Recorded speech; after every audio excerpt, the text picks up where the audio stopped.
The universe is an endless ocean of mysteries, and hidden within its vast darkness are objects so strange they defy everything we think we know. Picture this: a satellite of unknown origin, silently orbiting Earth for centuries, a star that flickers like a broken streetlight, or an interstellar visitor racing through our solar system with no clear explanation. These aren't scenes from science fiction. They're real, and they're waiting for us to uncover their secrets. Today, we're embarking on a journey to explore 50 of the most baffling, mind-bending objects in the cosmos. From signals that might be messages from alien civilizations to galaxies made almost entirely of dark matter, each one challenges our understanding of reality itself. So buckle up, because by the end of this video, you'll never look at the night sky the same way again. Let's dive into the unknown. Now, let's turn our attention to one of the most enduring cosmic mysteries right here in our own backyard, the Black Knight satellite.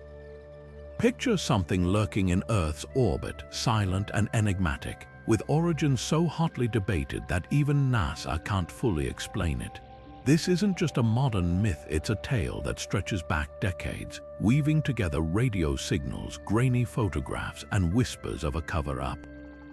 The story begins in the late 19th century when inventor Nikola Tesla claimed to have intercepted strange, repeating radio signals. Some believe these signals were the first hints of the Black Knight, an object that would later appear in radar echoes during the early days of spaceflight. But the real intrigue started in the 1960s when amateur radio operators reported picking up peculiar transmissions, delayed echoes of their own signals, as if something out there was bouncing them back.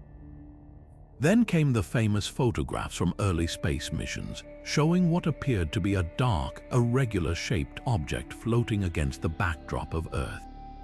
Conspiracy theories exploded. Was this an ancient alien satellite silently watching us for thousands of years? Some even claimed NASA had known about it all along but was hiding the truth.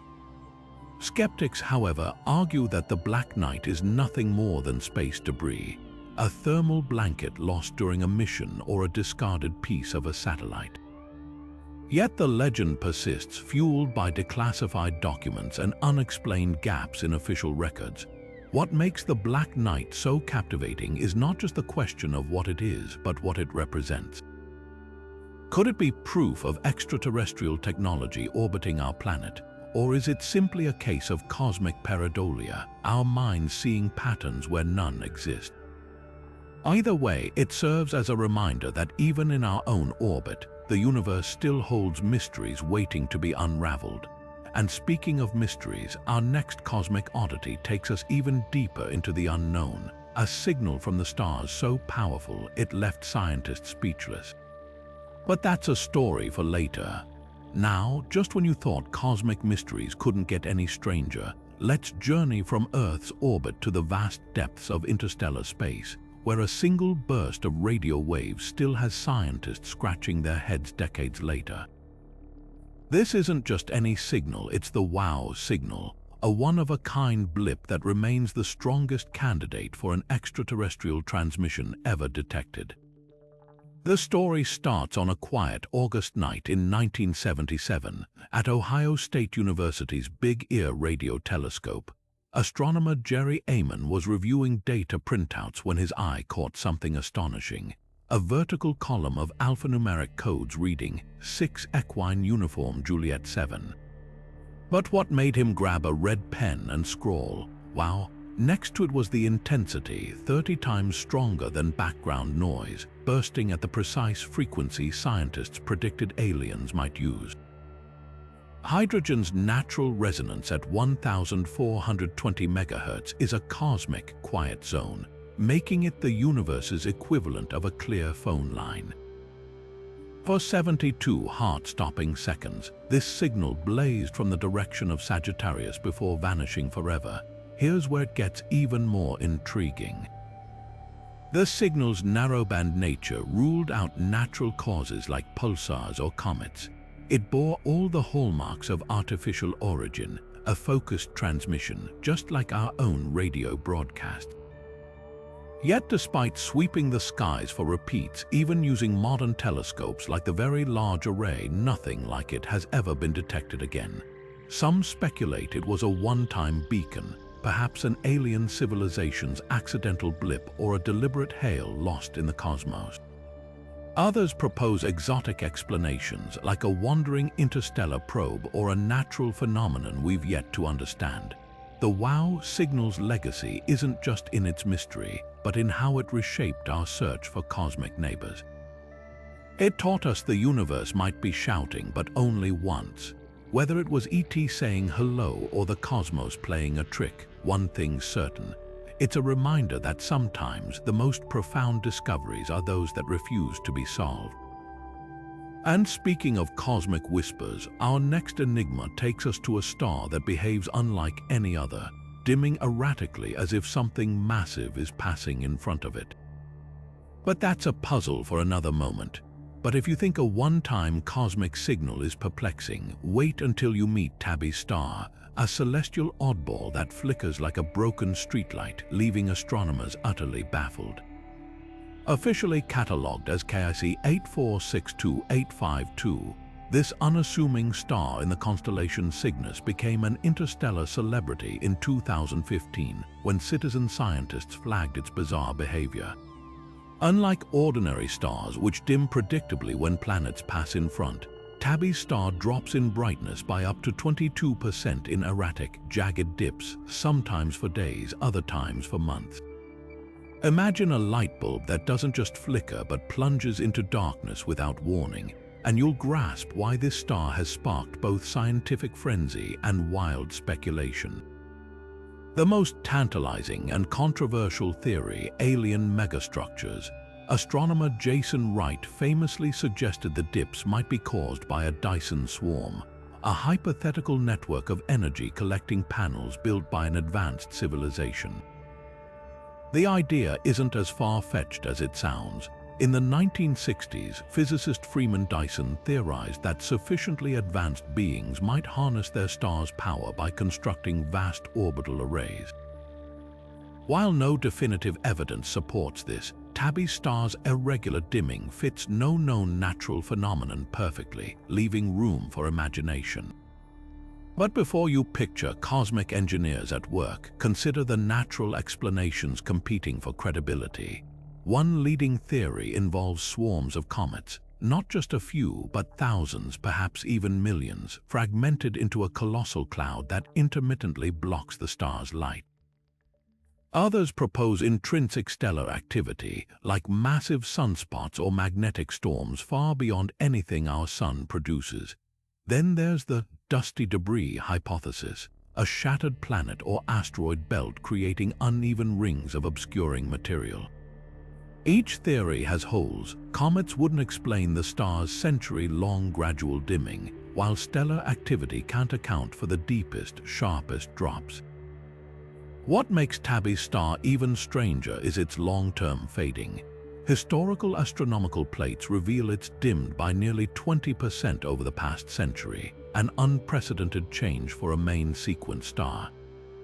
Recent studies using NASA, Kepler, and Spitzer telescopes suggest microscopic dust particles are likely responsible for some dips, scattering light in ways that larger objects wouldn't. Yet the full picture remains murky. The real lesson here isn't just about one star's quirks, it's about how mysteries propel science forward. Tabby's star has become a Rosetta Stone for astronomers, inspiring new observation techniques and collaborative projects like the Breakthrough Listen initiative, which scans it for artificial radio signals. Every unusual light curve fuels fresh debates, reminding us that the universe still holds puzzles we've barely begun to decode. And as we peel back layers of this cosmic onion, our next stop takes us to an object that defies categorization, a visitor from another star system that left astronomers arguing over whether it's a comet, an asteroid, or something entirely unknown.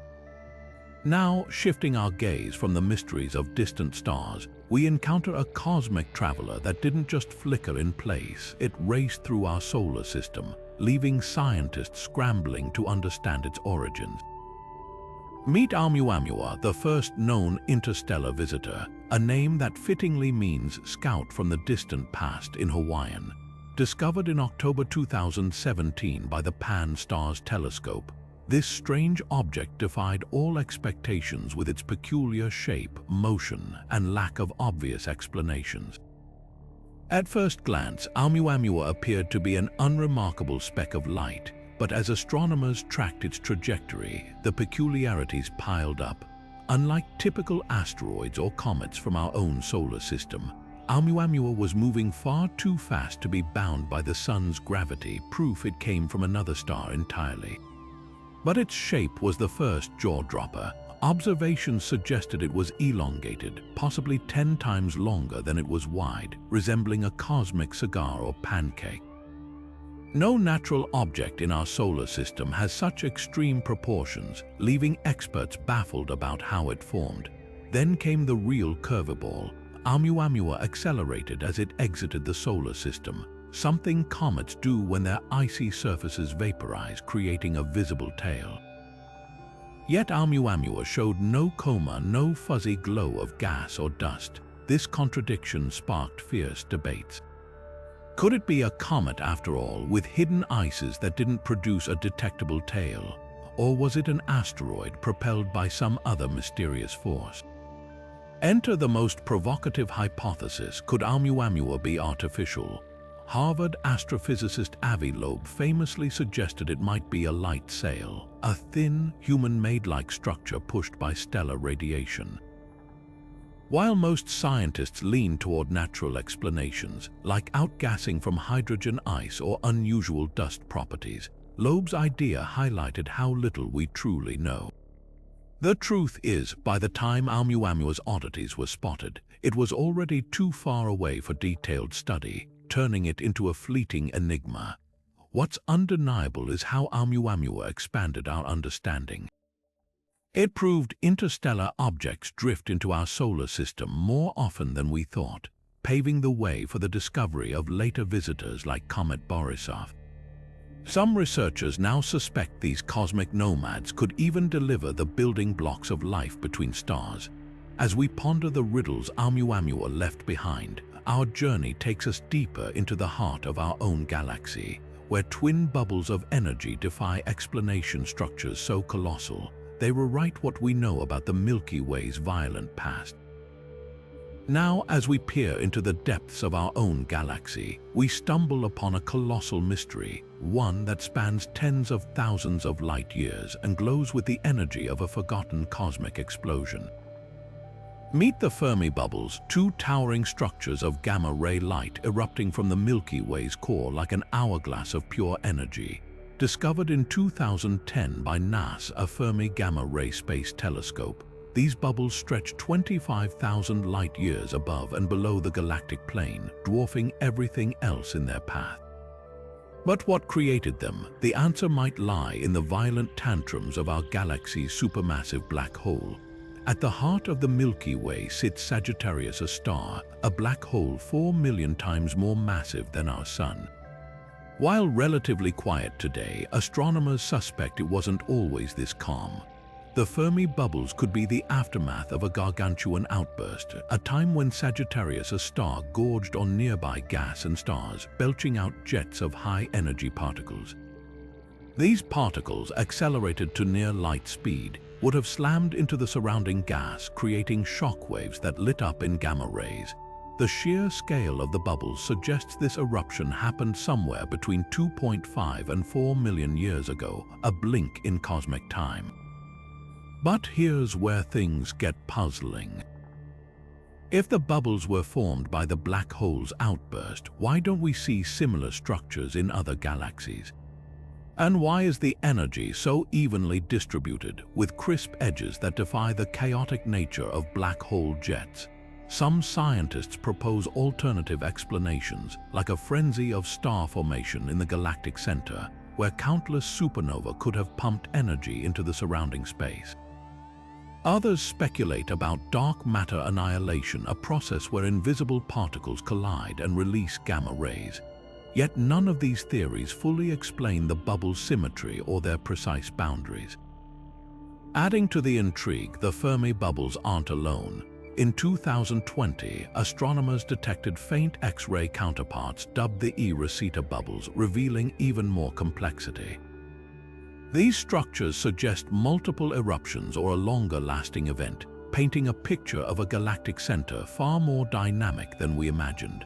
What's clear is that the Fermi bubbles are a testament to the Milky Way's violent past, a reminder that even our home galaxy has its explosive secrets. As we continue to study them, they challenge our understanding of how black holes shape their surroundings and what triggers these colossal energy releases. Next, we'll venture beyond our galaxy's familiar borders, where a gravitational anomaly tugs at entire clusters of stars, pulling them toward an unseen cosmic force.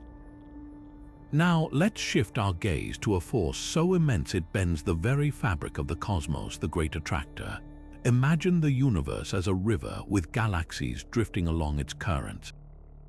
But somewhere in the depths of space, something is pulling them off course.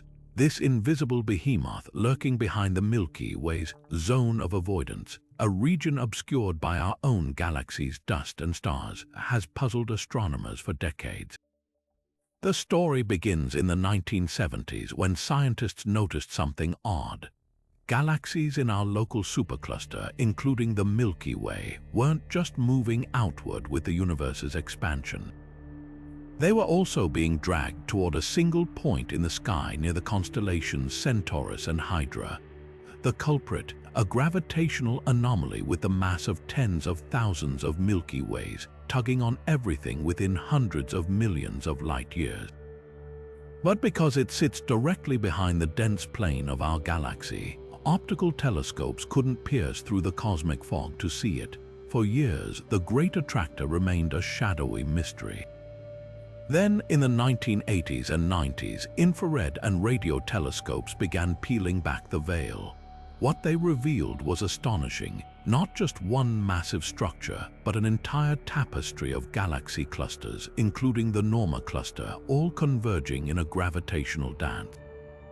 The Great Attractor wasn't a single object, but a colossal knot in the cosmic web, where dark matter and visible galaxies pooled together, creating a gravitational well so deep it could steer the motion of entire superclusters. Yet the plot thickens. Even this sprawling mass couldn't fully explain the observed pull. Behind the Great Attractor, astronomers found something even larger: the Shapley supercluster, a staggering assembly of galaxies over 650 million light-years away. It's now thought that both structures work in tandem, with Shapley's immense gravity amplifying the Great Attractor's influence. Together, they're part of a vast cosmic tug-of-war, shaping the flow of galaxies across the universe. What makes the Great Attractor so fascinating isn't just its hidden nature, but what it teaches us about the universe's skeleton. These gravitational anomalies trace the invisible threads of dark matter that bind galaxies together, revealing a cosmos far more interconnected than we once imagined. And as new telescopes like the Square Kilometre Array come online, we might finally unravel the full story of this cosmic puppet master. Next, we'll encounter a galaxy so bizarrely perfect, it seems almost too symmetrical to be real, a celestial oddity that defies the chaos of the universe. Leaving behind the cosmic tug-of-war of the Great Attractor, let's marvel at a celestial wonder that seems almost too perfect to exist. Hoag's object. Picture a glowing golden ring floating against the black velvet of space, its center filled with older, reddish stars, while the outer ring shimmers with young blue clusters. This isn't a work of science fiction, but a real galaxy 200 million light-years away in the constellation Serpens, defying everything we know about galactic formation. Discovered in 1950 by astronomer Arthur Hoag, this peculiar structure was initially mistaken for a planetary nebula, but further observations revealed the truth: a galaxy unlike any other, with a near-perfect symmetrical ring orbiting an entirely separate core. Most galaxies, like our Milky Way, have spiraling arms or chaotic elliptical shapes, forged through collisions and mergers over billions of years. Hogue's object, however, appears untouched by such violence, a pristine cosmic jewel that challenges our understanding of how galaxies evolve. So how did this bizarre ring galaxy form? Astronomers have two leading theories. The first suggests a galactic collision, a smaller galaxy piercing through the center of a larger one long ago, sending shock waves that triggered star formation in a perfect ring. Yet there's no sign of a surviving intruder, nor the usual debris such a cataclysm would leave behind. The second theory proposes an unstable disk that spontaneously fragmented, with stars migrating inward and outward to create the core and ring. But this doesn't fully explain the stark divide between the two components. Neither theory perfectly fits, leaving Hogue's object as one of astrophysics' most elegant puzzles. What makes this galaxy even stranger is its company. Only a handful of similar ring galaxies have ever been found, and none match Hogue's symmetry. Even more intriguing, if you peer closely at the space between its core and ring, you'll spot another faint ring galaxy far in the background, an uncanny alignment that adds to its mystery. Could this be a clue about the environment that creates such rarities, or just a breathtaking cosmic coincidence? Hogue's object forces us to rethink the rules. Galactic evolution models predict turbulence and asymmetry, yet here sits a structure so balanced it seems sculpted by an unseen hand. Some scientists speculate that extremely rare conditions, perhaps involving dark matter distributions or delicate gravitational balances, might birth these anomalies. Others wonder if we're seeing a fleeting stage in a galaxy's life, a brief moment of perfection before chaos resumes. As telescopes like James Webb peer deeper into the universe's infancy, Hogue's object raises profound questions. Are we witnessing a cosmic fluke, or is this a sign that our models of galactic growth are missing a crucial piece? For now, it remains a testament to the universe's ability to surprise us, proving that even in the vastness of space, true perfection is the rarest wonder of all. Next, we turn to another cosmic artist, a nebula whose geometric beauty hides a turbulent stellar drama.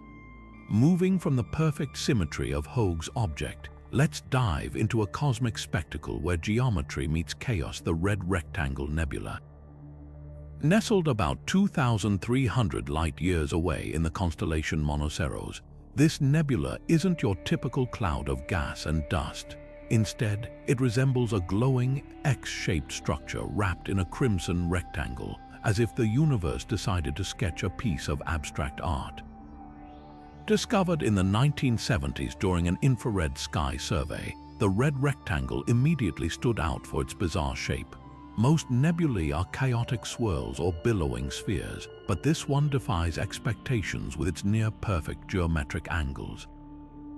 The secret behind its sharp edges lies in the heart of the nebula, a pair of aging stars locked in a gravitational dance. The primary star, HD 44179, is a post-main, sequenced giant shedding its outer layers, while its smaller companion star shapes those ejected gases into a stunning, symmetrical outflow. What makes this nebula truly bizarre is its chemical composition.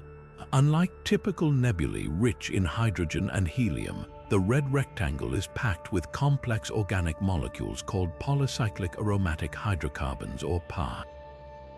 These carbon-based compounds are the same building blocks found in soot and interstellar dust, but here they're arranged in a way that scatters light to create its eerie red glow. Even stranger, the nebula emits a rare type of light known as extended red emission, a phenomenon scientists still don't fully understand. The binary stars at the center aren't just sculpting the nebula's shape, they're also feeding it. As the primary star nears the end of its life, it's ejecting material in dense, concentric rings. The companion star's gravity then shears these rings into the distinct, ladder-like rungs visible in Hubble's images. This process creates what astronomers call a bipolar nebula, where material flows out in two opposite directions, but the red rectangle's precise angles make it a one-of-a-kind example. Adding to the mystery, the nebula's red hue isn't just from scattered light. Spectral analysis reveals glowing bands of sodium, iron, and even tiny carbon crystals known as diamonds. Yes, this cosmic rectangle might be sprinkled with nanodiamonds, forged in the turbulent winds between the two stars. These exotic ingredients suggest the nebula is more than just a dying star's farewell. It's a cosmic chemistry lab, brewing molecules that could one day seed new planets or even life. The red rectangle won't last forever. In a few thousand years, its central stars will fully collapse, leaving behind a white dwarf and dispersing the nebula's intricate structure into the void. For now, it serves as a reminder that even in death, stars can create breathtaking beauty. Now, let's turn our gaze to a storm of a different kind, one that's raged on Saturn for decades, defying every law of planetary weather. Leaving the vivid colors of the red rectangle behind, we arrive at a storm so precise it looks engineered by nature itself. Saturn's polar hexagon. This six-sided jet stream, swirling around the planet's north pole, is one of the solar system's most baffling meteorological phenomena. Unlike Earth's chaotic hurricanes, this storm has maintained its geometric perfection for at least 4 decades, defying every expectation of how planetary weather behaves. First observed by NASA Voyager probes in the early 1980s, the hexagon spans nearly 30,000 kilometers across, wide enough to fit 4 Earths side by side. Its razor-sharp edges and near-perfect symmetry make it look less like a natural formation and more like a giant celestial snowflake. What's even stranger, the hexagon isn't just a superficial pattern. It's a towering wall of clouds with winds screaming at speeds of over 300 kilometers per hour, yet its structure remains eerily stable. Scientists have spent years trying to crack the hexagon's code. One leading theory suggests it's a standing wave, a pattern created by differences in wind speeds at various latitudes. On Earth, such waves are temporary, but Saturn's lack of a solid surface, just layers of churning gas, might allow the hexagon to lock in place.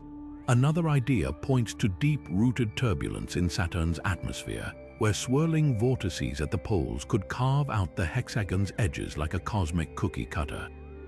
The hexagon's persistence adds to the puzzle. While Saturn's seasons change over its 29-year orbit, the storm doesn't waver. When the Cassini spacecraft arrived in 2004, the hexagon was still there, unchanged from Voyager's snapshots decades earlier. Even more intriguing, the storm's center houses a rotating vortex with an eye so clear it resembles the calm at the center of a hurricane, but on a planetary scale. Laboratory experiments have tried and mostly failed to replicate the hexagon. Fluid dynamics simulations on Earth can produce short-lived hexagonal shapes, but none match Saturn's long-term stability. Some researchers speculate that the answer lies in interactions between Saturn's atmosphere and its internal magnetic fields, or even hidden vortices deeper in the planet's layers. The hexagon isn't just a scientific curiosity. It's a window into the hidden mechanics of gas giants. By studying it, planetary scientists hope to uncover universal rules about how fluids behave in rapid rotation, a puzzle relevant to everything from Earth's jet streams to distant exoplanets. As we pull back from Saturn's geometric marvel, our next stop takes us to a cosmic mystery that rewrites the rules of motion itself, the enigmatic dark flow. Shifting our gaze from Saturn's orderly chaos, we encounter a mystery that defies the very fabric of cosmic motion, the dark flow. Imagine the universe as a river with galaxies drifting along its currents. But what if some of those galaxies were being pulled by an invisible tide, one that originates beyond the edge of everything we can see? That's the unsettling premise behind the dark flow. A phenomenon so controversial it challenges our understanding of the universe's structure. First detected in 2008 by a team analyzing data from the Wilkinson microwave anisotropy probe, the dark flow describes the eerie movement of hundreds of galaxy clusters. all streaming in the same direction at breakneck speeds of nearly 1,000 kilometers per second. These aren't random motions, they're coordinated, as if some immense gravitational hand is tugging them toward a point tens of billions of light years away, far outside the observable universe. What makes this discovery so contentious? According to the standard model of cosmology, the universe's expansion should distribute matter evenly with no preferred direction. The dark flow blatantly contradicts this. One theory suggests it's the gravitational imprint of a supermassive structure lurking in the unobservable universe, perhaps a neighboring cosmic bubble or a remnant of the inflationary epoch. Others propose it could be evidence of a multiverse where our universe is one of many, and the dark flow is the pull of a neighboring one. Skeptics argue the findings might be statistical anomalies or artifacts of measurement errors. Yet subsequent studies, including those using data from the Planck satellite, have found similar patterns, keeping the debate alive. The dark flow's scale is staggering. The clusters involved span distances so vast they shouldn't be causally connected, meaning whatever's pulling them must operate on a scale beyond known physics.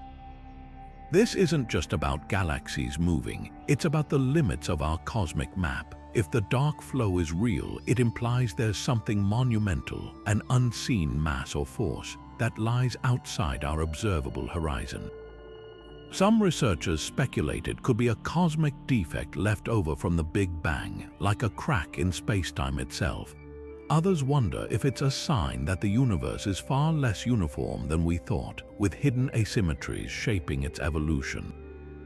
The implications are profound. If the dark flow holds up to further scrutiny, it could force us to rewrite the rules of cosmology, challenging everything from dark energy's role to the universe's ultimate fate.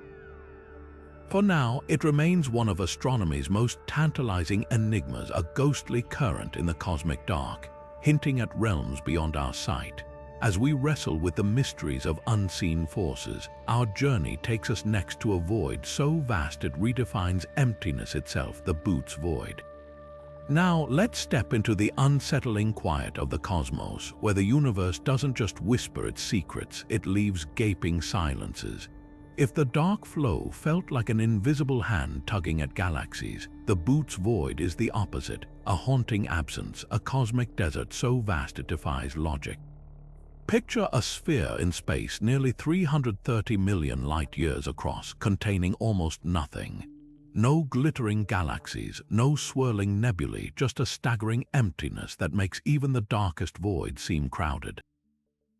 Discovered in the 1980s by astronomer Robert Kirshner and his team, the Boots void, nicknamed the Great Nothing, wasn't just unexpected, it was statistically improbable. In a universe where matter clumps together like foam in a bathtub, a region this large should host at least 2,000 galaxies. Instead, fewer than 60 have been found drifting in its expanse. To put that in perspective, our own Milky Way neighborhood has around 50 galaxies within just 10 million light-years. The Boots void isn't just empty, it's an anomaly that shouldn't exist. So what carved out this void? One theory points to the early universe, where quantum fluctuations during the Big Bang might have left behind underdense regions that expanded into cosmic vacuums. Another idea suggests smaller voids merged over time, like bubbles combining into one giant cavity, but neither fully explains the Boots void's extreme scarcity.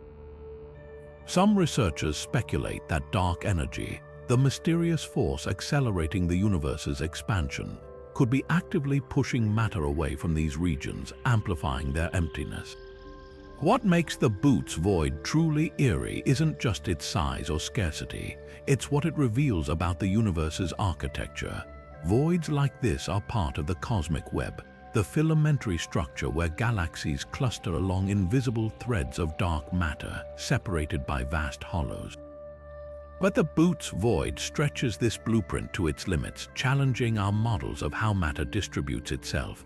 If voids this large are possible, does that mean the universe is more uneven, more lumpy than we thought? The implications ripple beyond astronomy. If such voids are common, they could alter our calculations of the universe's total mass and expansion rate.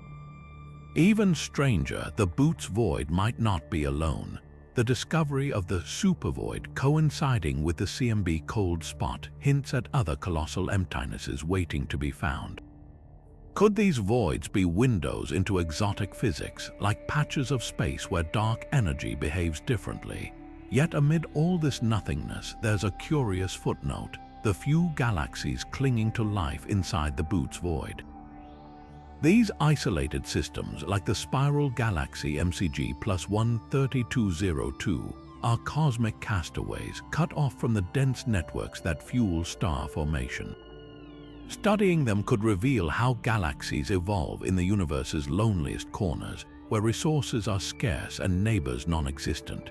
The Boots void forces us to confront an uncomfortable truth: that the universe isn't just stranger than we imagine, but perhaps stranger than we can imagine. From the dark flows invisible currents to this abyss of nothingness. Each mystery peels back another layer of our cosmic ignorance. And as we turn our gaze from this eerie void, we're left with a question that lingers. Could this vast emptiness be a flaw in the universe's design, or a clue to something far greater? Next, we encounter a galaxy that turns our understanding of dark matter upside down: the shadowy enigma of Dragonfly 44. But just when we thought the cosmos couldn't get any stranger, along comes Dragonfly 44, a galaxy that defies everything we thought we knew about how these colossal structures are built. Unlike the Boots void, which is defined by its eerie emptiness, Dragonfly 44 is filled with almost nothing we can actually see. This faint, wispy galaxy, discovered in 2016, is a ghostly enigma, made up almost entirely of dark matter, the invisible scaffolding of the universe. At first glance, Dragonfly 44 seems unremarkable. It's located in the Coma cluster, a dense gathering of galaxies about 330 million light-years away, and it emits barely any light, just 1% of the Milky Way's luminosity. But here's the twist: despite its dim appearance, this galaxy has the mass of 1 trillion suns. Where is all that weight coming from? The answer lies in the shadows. Dragonfly 44 is 99.99% dark matter, a ratio so extreme it blurs the line between galaxy and cosmic illusion. This discovery sent shockwaves through astronomy because it upends our standard models of galactic formation. Normally, galaxies form when visible matter, stars, gas, dust clumps together under the gravitational pull of dark matter, but Dragonfly 44 flips that script. It has the mass of a giant elliptical galaxy, yet almost none of the stars to match. How does something like this even exist? One theory suggests it's a failed galaxy, a structure where dark matter dominated so intensely that ordinary matter never got the chance to coalesce into stars. Another idea posits that it was once a normal galaxy, but its stars were ripped away by gravitational forces in the chaotic Coma cluster, leaving behind a dark matter skeleton. What makes Dragonfly 44 even more perplexing is its sheer size. Spanning about 60,000 light-years, it's as wide as the Milky Way, yet it's so diffuse that early astronomers nearly missed it entirely. Its stars are spread so thinly that if you stood inside it, the night sky would appear almost empty. This ghostly nature earned it the nickname Dark Galaxy, but it's not alone.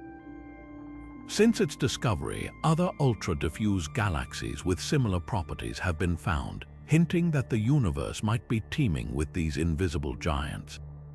The implications are profound. If galaxies like Dragonfly 44 are common, it means dark matter plays an even bigger role in shaping the cosmos than we realized.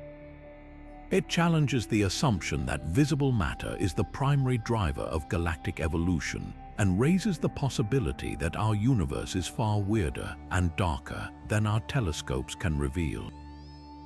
Could there be entire cities of dark galaxies lurking undetected? And if so, what does that mean for our understanding of cosmic structure?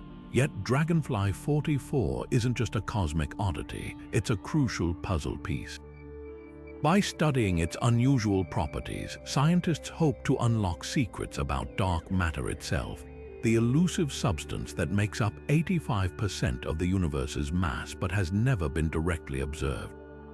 Some researchers speculate that the galaxy's dark matter halo might contain clues about how this mysterious substance behaves, whether it interacts with itself, or even if it's made up of as yet unknown particles. As we grapple with the enigma of Dragonfly 44, we're reminded once again that the universe is full of paradoxes, a galaxy that's almost entirely invisible yet unimaginably massive. A structure that defies the rules yet somehow exists. And just as we begin to wrap our minds around this shadowy giant, the cosmos delivers another curveball: strange, unexplained rings of radio waves swirling through space, waiting for their moment in the spotlight. But just as we start to make sense of one cosmic mystery, the universe throws another baffling puzzle into the mix. Enter the mysterious radio circles, or ORCs for short, enormous rings of radio waves floating in space with no clear explanation. Discovered in 2019 by astronomers using Australia's ASCAP radio telescope, these ghostly circles stretch nearly 1 million light-years across, dwarfing entire galaxies. At first, researchers thought they might be glitches in the data, but as more ORCs were spotted, one thing became clear: these weren't errors, they were real, and they were utterly perplexing. What makes ORCs so strange isn't just their size, it's their sheer emptiness. Unlike nebulae or supernova remnants, which glow with visible light or X-rays, these rings emit nothing but radio waves.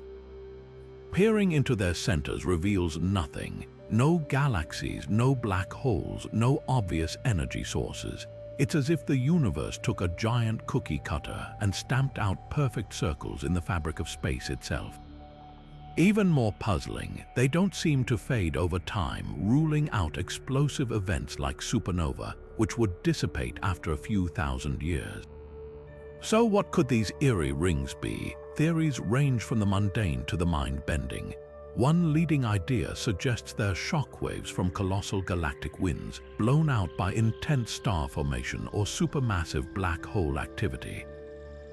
Picture a galaxy spewing material at unbelievable speeds, creating ripples that expand like rings on a pond. Another hypothesis points to relic electrons, left behind by jets from an ancient supermassive black hole, lingering like cosmic ghosts long after the black hole itself has gone quiet. But the wildest possibility: ORCs might be the aftermath of a never-before-seen cosmic event, something so violent and rare it's left no trace except these faint radio echoes. Some astronomers speculate they could be the scars of a black hole merger, a collision so titanic it sent gravitational tsunamis rippling through intergalactic gas. Others wonder if they're evidence of wormholes or even defects in spacetime itself, left over from the universe's earliest moments. What's certain is that ORCs challenge our understanding of how energy behaves in space. Normally, when something as massive as a galaxy or black hole releases energy, it leaves behind visible wreckage, jets, bubbles, or glowing debris. But ORCs are pristine, almost surgical in their precision, with no messy aftermath. This has led some researchers to propose they're the result of an entirely new astrophysical phenomenon, one we've yet to even name. And here's the kicker: ORCs might be far more common than we realized. Early surveys suggest they could number in the thousands across the sky, hiding in plain sight until sensitive radio telescopes like ASCAP or the upcoming Square Kilometre Array finally spot them. If that's true, these mysterious rings could rewrite the rules of galactic evolution, forcing us to reconsider how energy travels through the cosmos. As we grapple with the enigma of ORCs, one thing is clear: the universe loves to keep us guessing. Just when we think we've seen it all, it unveils something like these radio circles, silent, vast, and utterly unexplained. And while scientists scramble to decode their origins, ORCs serve as a humbling reminder that for all our telescopes and theories, space still holds secrets we've only begun to imagine. Speaking of secrets, our next cosmic oddity takes us from the emptiness of radio rings to something far more vibrant and far greener. Nestled in the distant universe, tiny galaxies glow with an otherworldly hue, earning them a name as whimsical as their appearance, the green pea galaxies. Now, let's shift our gaze from the ghostly radio rings to something bursting with color and life. Well, cosmic life at least. Meet the green pea galaxies, tiny cosmic oddballs that pack a surprising punch. These galaxies, first spotted by citizen scientists in 2007 as part of the Galaxy Zoo project, are small, compact, and as their name suggests, glow an eerie shade of green. But don't let their whimsical nickname fool you. These peas are anything but ordinary. They're some of the most intense star factories in the known universe, offering us a rare glimpse into conditions that resemble the early cosmos billions of years ago. So why the green hue? It all comes down to oxygen. Green pea galaxies are churning out new stars at rates hundreds of times faster than our Milky Way, and all that stellar birth creates massive amounts of ionized oxygen. When this oxygen gets excited by the energy of young, hot stars, it emits light at very specific wavelengths, including a bright green line that gives these galaxies their signature color. It's like neon signage in space, except instead of advertising a diner, it's announcing a cosmic baby boom. What makes green peas truly special, though, isn't just their color, it's their simplicity. Most galaxies, like our own, are complex ecosystems with multiple generations of stars, black holes, and vast reservoirs of dust and gas. But green peas are stripped down, almost primordial. They're dominated by young stars and raw, unprocessed gas, making them remarkably similar to the first galaxies that flickered to life in the early universe. Studying them is like finding a living fossil, a window into a time when the cosmos was young and chaotic. But here's the twist: green peas shouldn't exist in the modern universe at all. The intense radiation from their star formation should blow away their gas, shutting down further growth. Yet somehow they persist. One theory suggests their small size and dense cores allow them to hold onto their gas against the odds, like a toddler gripping a balloon in a hurricane. Others propose they're gobbling up fresh gas from their surroundings, fueling their star-making frenzy. Whatever the reason, their survival challenges our models of how galaxies evolve, and hints that the early universe might have been even more dynamic than we thought.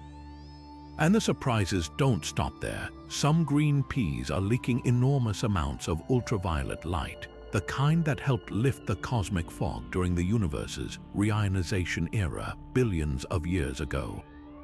This has led astronomers to wonder if these tiny galaxies played an outsized role in shaping the cosmos, their radiation punching holes in the primordial haze and allowing light to travel freely for the first time.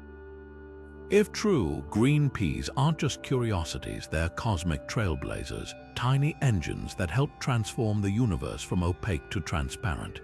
Yet for all their brilliance, green peas are incredibly rare. Only about 1 in every 10,000 galaxies fits the profile, which makes finding them like spotting a single green jelly bean in a stadium full of red ones.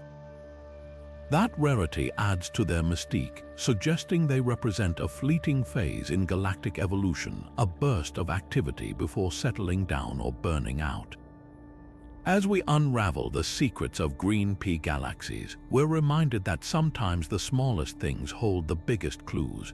These unassuming green specks, overlooked for years, are now rewriting chapters of cosmic history, proving that even in the vastness of space, it pays to notice the little guys.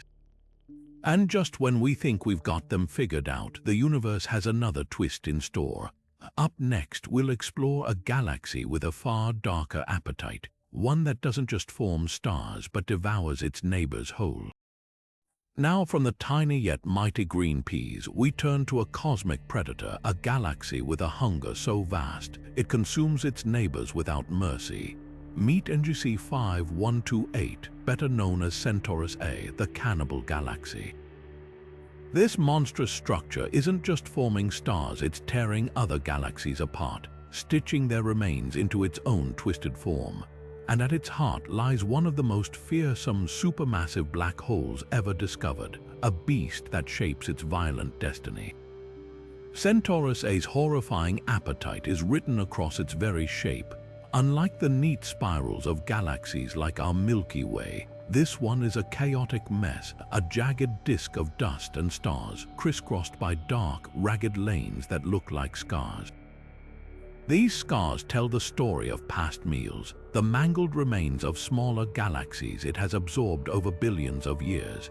Every time it consumes another, the collision sends shockwaves through its structure, warping it further. It's a galactic crime scene, and we're seeing the aftermath in real time.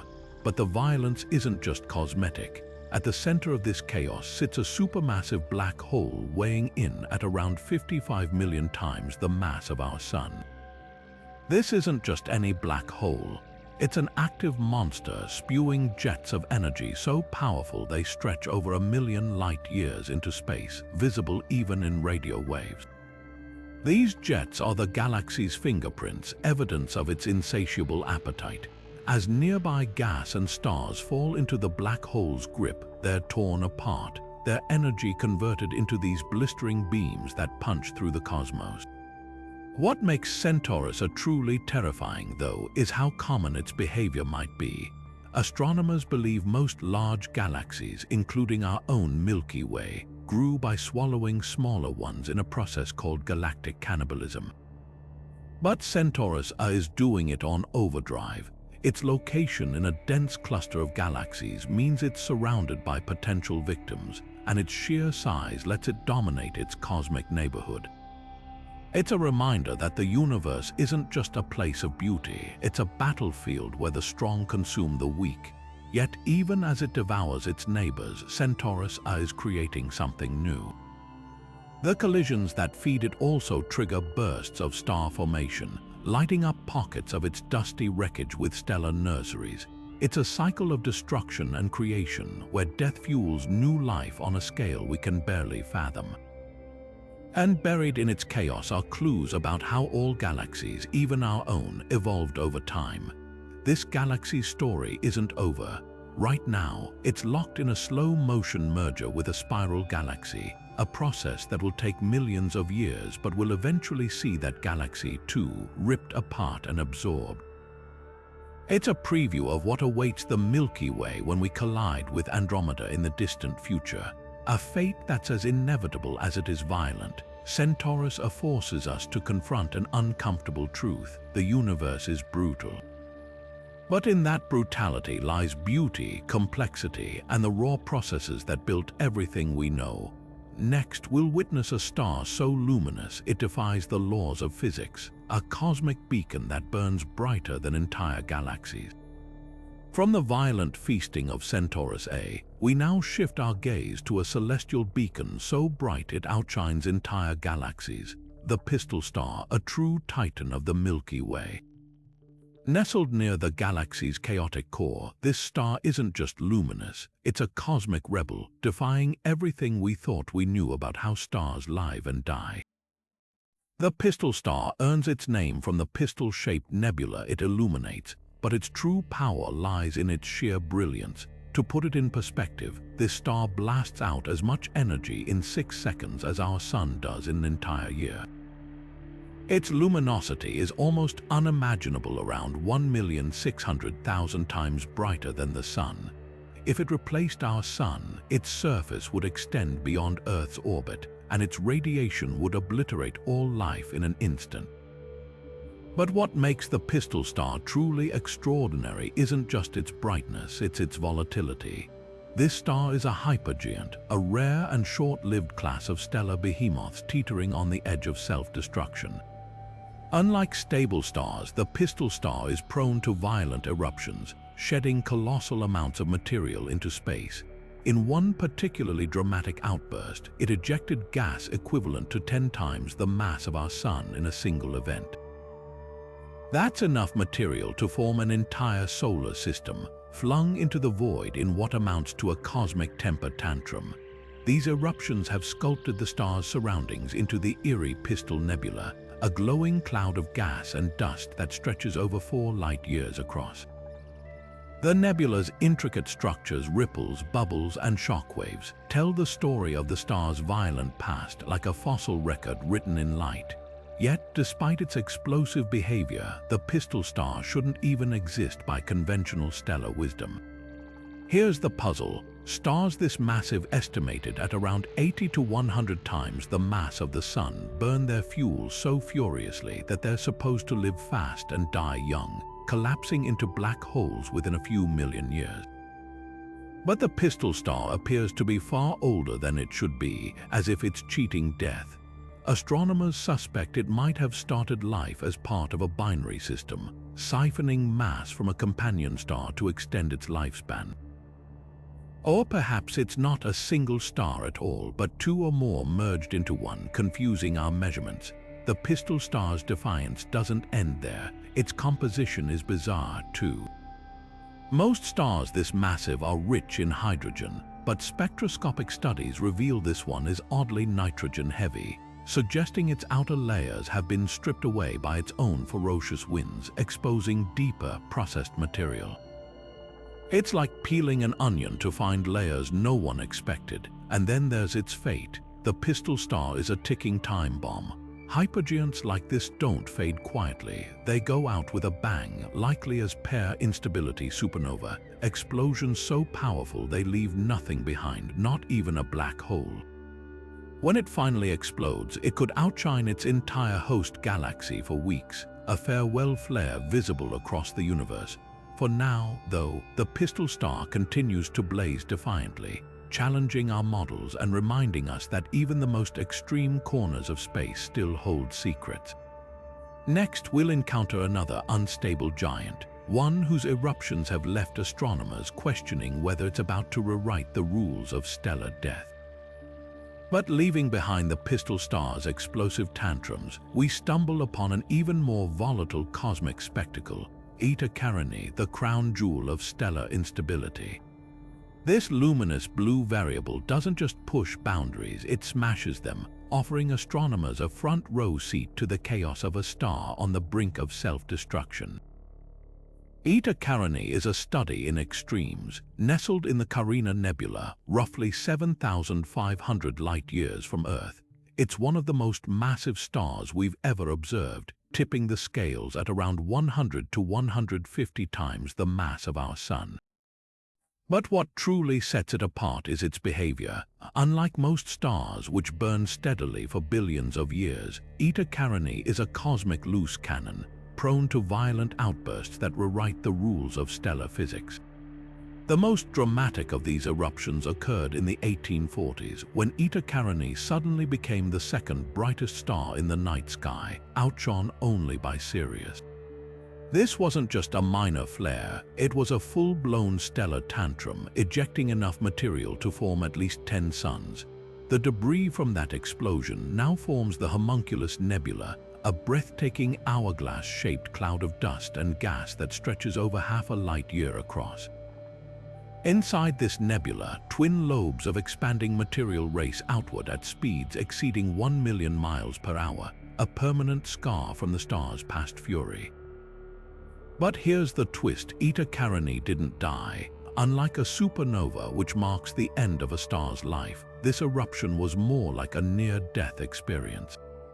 The star survived, though barely, and today it's cloaked in a thick shroud of its own expelled material, making it one of the most enigmatic objects in the sky.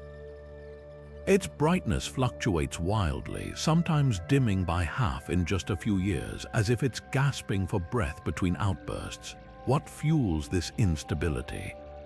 The answer lies in Eta Carinii's precarious balance between radiation and gravity. Stars this massive produce such intense radiation that their outer layers are constantly on the verge of being blown away. The photons streaming from the core exert more pressure than the star's gravity can contain, creating a tug of war that ends in explosive releases of energy. It's like trying to hold back a hurricane with a screen door. Sooner or later, something's got to give. Adding to the mystery, Eta Carinii isn't alone. It's part of a binary system with a smaller, hotter companion star locked in a deadly dance. Every 5.5 years, the two stars swing perilously close to each other, their stellar winds colliding with the force of a cosmic hurricane. These encounters generate X-ray flares so powerful they've been detected by telescopes across the solar system, offering clues about the system's turbulent dynamics. Then there's the question of its fate. Eta Carinii is living on borrowed time. Most astronomers agree it's destined to explode as a supernova or even a hypernova, an explosion so energetic it could outshine an entire galaxy. Some predictions suggest it might happen within the next few 100,000 years, though given Eta Carinii's penchant for defying expectations, it could be much sooner. When it does go, the explosion will be visible from Earth even in broad daylight, a fleeting but spectacular reminder of the universe's raw power. For now, Eta Carinii remains a cosmic time bomb, its every flicker and flare scrutinized by astronomers eager to catch the moment it finally snaps. Its story isn't just about destruction, it's a masterclass in how stars push the limits of physics, challenging our understanding of how these titans live, die, and occasionally cheat death. And speaking of cheating death, our next cosmic oddity takes stellar survival to a whole new level, a star that somehow walked away from its own funeral. And just when you thought stars had played all their cards, along comes a cosmic rebel that refuses to follow the rules. SN 2012Z, the so-called zombie star. This white dwarf didn't just flirt with death. It stared into the abyss of a supernova explosion and walked away, leaving astronomers scratching their heads and rewriting textbooks. SN 2012Z was first spotted in the galaxy NGC 1309, about 110 million light-years away. At first glance, it looked like your typical Type 1a supernova, the kind where a white dwarf, the dense core left behind when a sun-like star dies, steals so much mass from a companion star that it becomes unstable and detonates. These explosions are so predictable in their brightness that astronomers use them as standard candles to measure cosmic distances. But SN 2012Z didn't follow the script.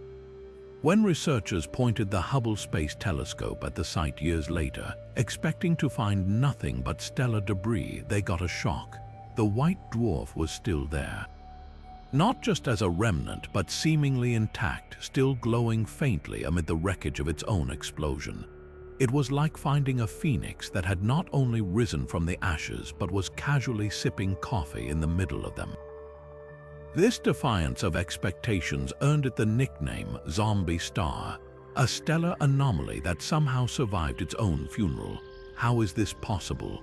The leading theory suggests this white dwarf didn't experience a full core detonation. Instead, it may have undergone a partial explosion, like a bomb that fizzles instead of obliterating everything.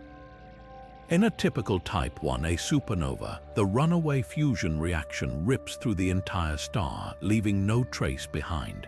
But in SN 2012Z's case, the explosion might have only blasted away the star's outer layers while leaving the core smoldering but intact.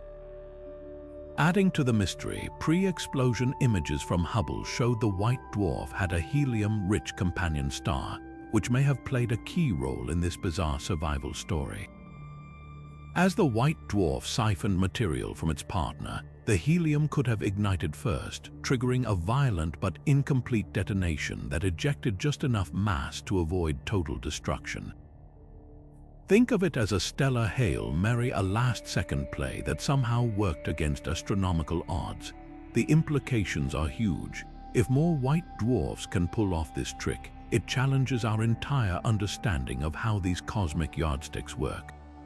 Type 1a supernova are critical for measuring the expansion of the universe, but if some of them are duds that don't fully explode, our cosmic distance calculations might need recalibrating. Even stranger, SN 2012Z isn't alone. a handful of other supernova survivors have been spotted, including one in our own Milky Way. The remnant known as LP 4365, a chunk of stellar shrapnel hurtling through space at 2 million miles per hour. These cosmic escape artists hint at a hidden diversity in stellar deaths, proving that even in their final moments, stars can still surprise us.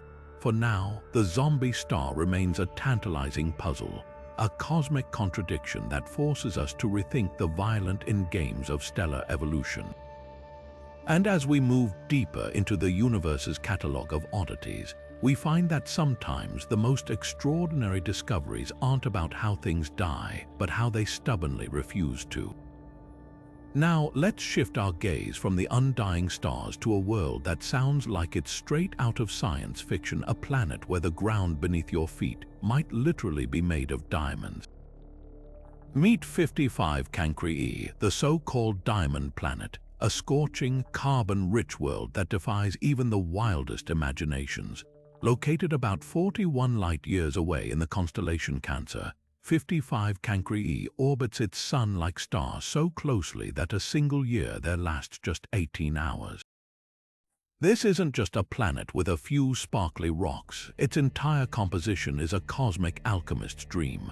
Scientists believe its interior could be packed with carbon in crystalline form, meaning vast layers of diamond lurk beneath its fiery surface.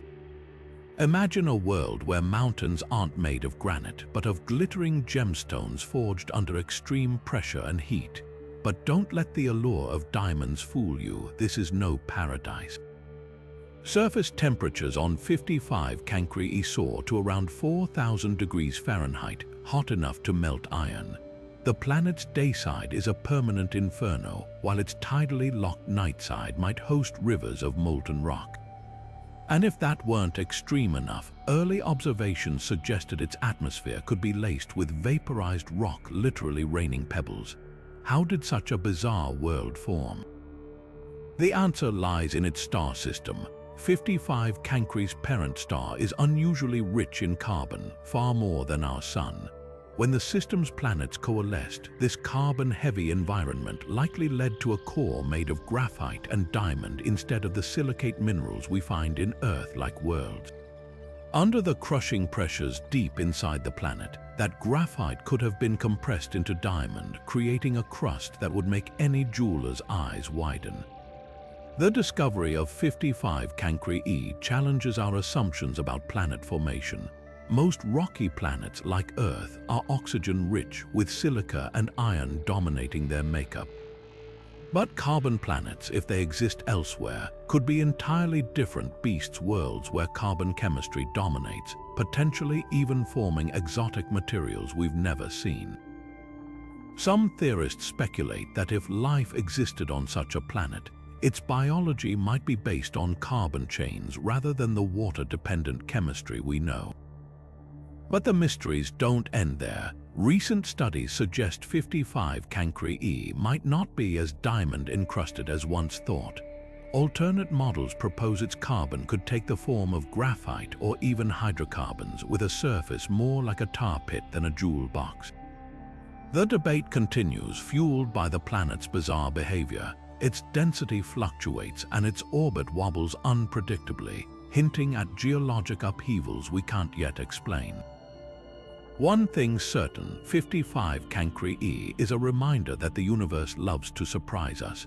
From zombie stars to diamond worlds, the cosmos is far stranger than we ever imagined. And as we peel back the layers of these celestial oddities, we're not just uncovering new planets, we're rewriting the rulebook on what's possible. Now, picture a planet where the sun never sets on one side and never rises on the other.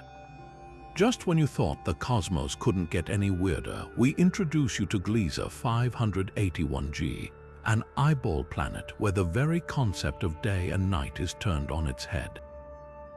Located around 20 light-years away in the constellation Libra, this world is tidally locked to its star, meaning one hemisphere forever bakes in scorching sunlight while the other languishes in endless darkness.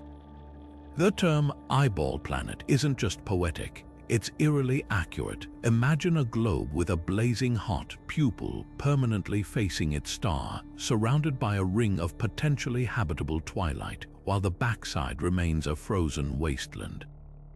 The stark temperature contrast could create surreal landscapes. On the sunlit side, temperatures might soar high enough to melt lead, while the dark side plunges into a deep freeze, possibly capped by a glacier-like shell of frozen atmosphere.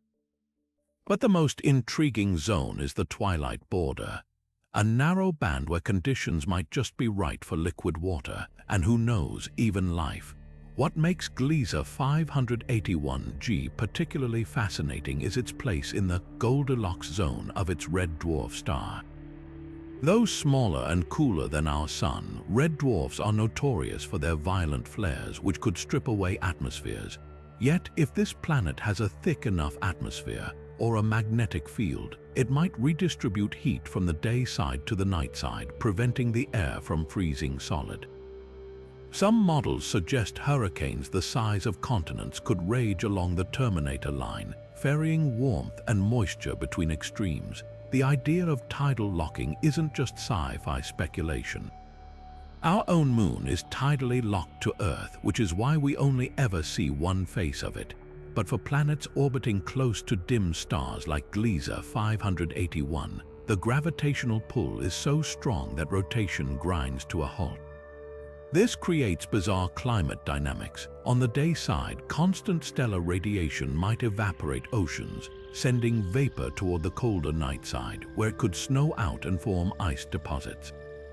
Over eons, this cycle might leave the planet with a bullseye pattern, a scorched core, a temperate ring, and a frozen hinterland. Could life survive in such a lopsided world? Astrobiologists speculate that extremophiles organisms like Earth's deep-sea vent bacteria might cling to the twilight edges, where liquid water could pool beneath ice sheets or in underground reservoirs. Photosynthetic life, if it exists, might huddle near the Terminator, with plants evolving to track the faint, unmoving glow of their star like sunflowers frozen in time. Gliese 581g remains controversial, though. Its discovery in 2010 was met with excitement, but some astronomers debate whether the planet exists at all. Signal noise from its active star makes detection tricky. Whether confirmed or not, eyeball planets like this challenge our Earth-centric views of habitability.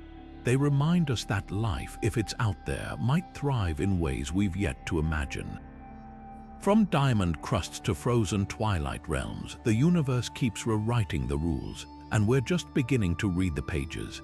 Now, prepare to shift your gaze to a world where the skies rain glass sideways. Meet HD 189,733b, a hot Jupiter so extreme it makes our solar system's gas giants look tame. Located 63 light-years away in the constellation Vulpecula, this planet isn't just another scorching gas giant. It's a cosmic kaleidoscope of violent winds and molten precipitation, painting a surreal portrait of alien weather. What sets HD 189,733b apart is its striking cobalt blue hue, a color that initially fooled astronomers into imagining serene, Earth-like oceans, but the reality is far more sinister. That deep blue comes not from water, but from a hazy atmosphere rich in silicate particles, tiny fragments of molten glass. These particles scatter blue light, creating an illusion of calm, while the planet's actual conditions are anything but.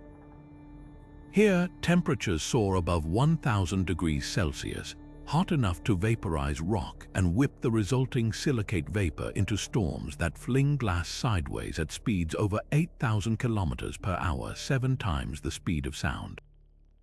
The planet's orbit is another marvel of extremes. It's so close to its star that a full year lasts just 2.2 Earth days, and gravity locks one face permanently toward the inferno.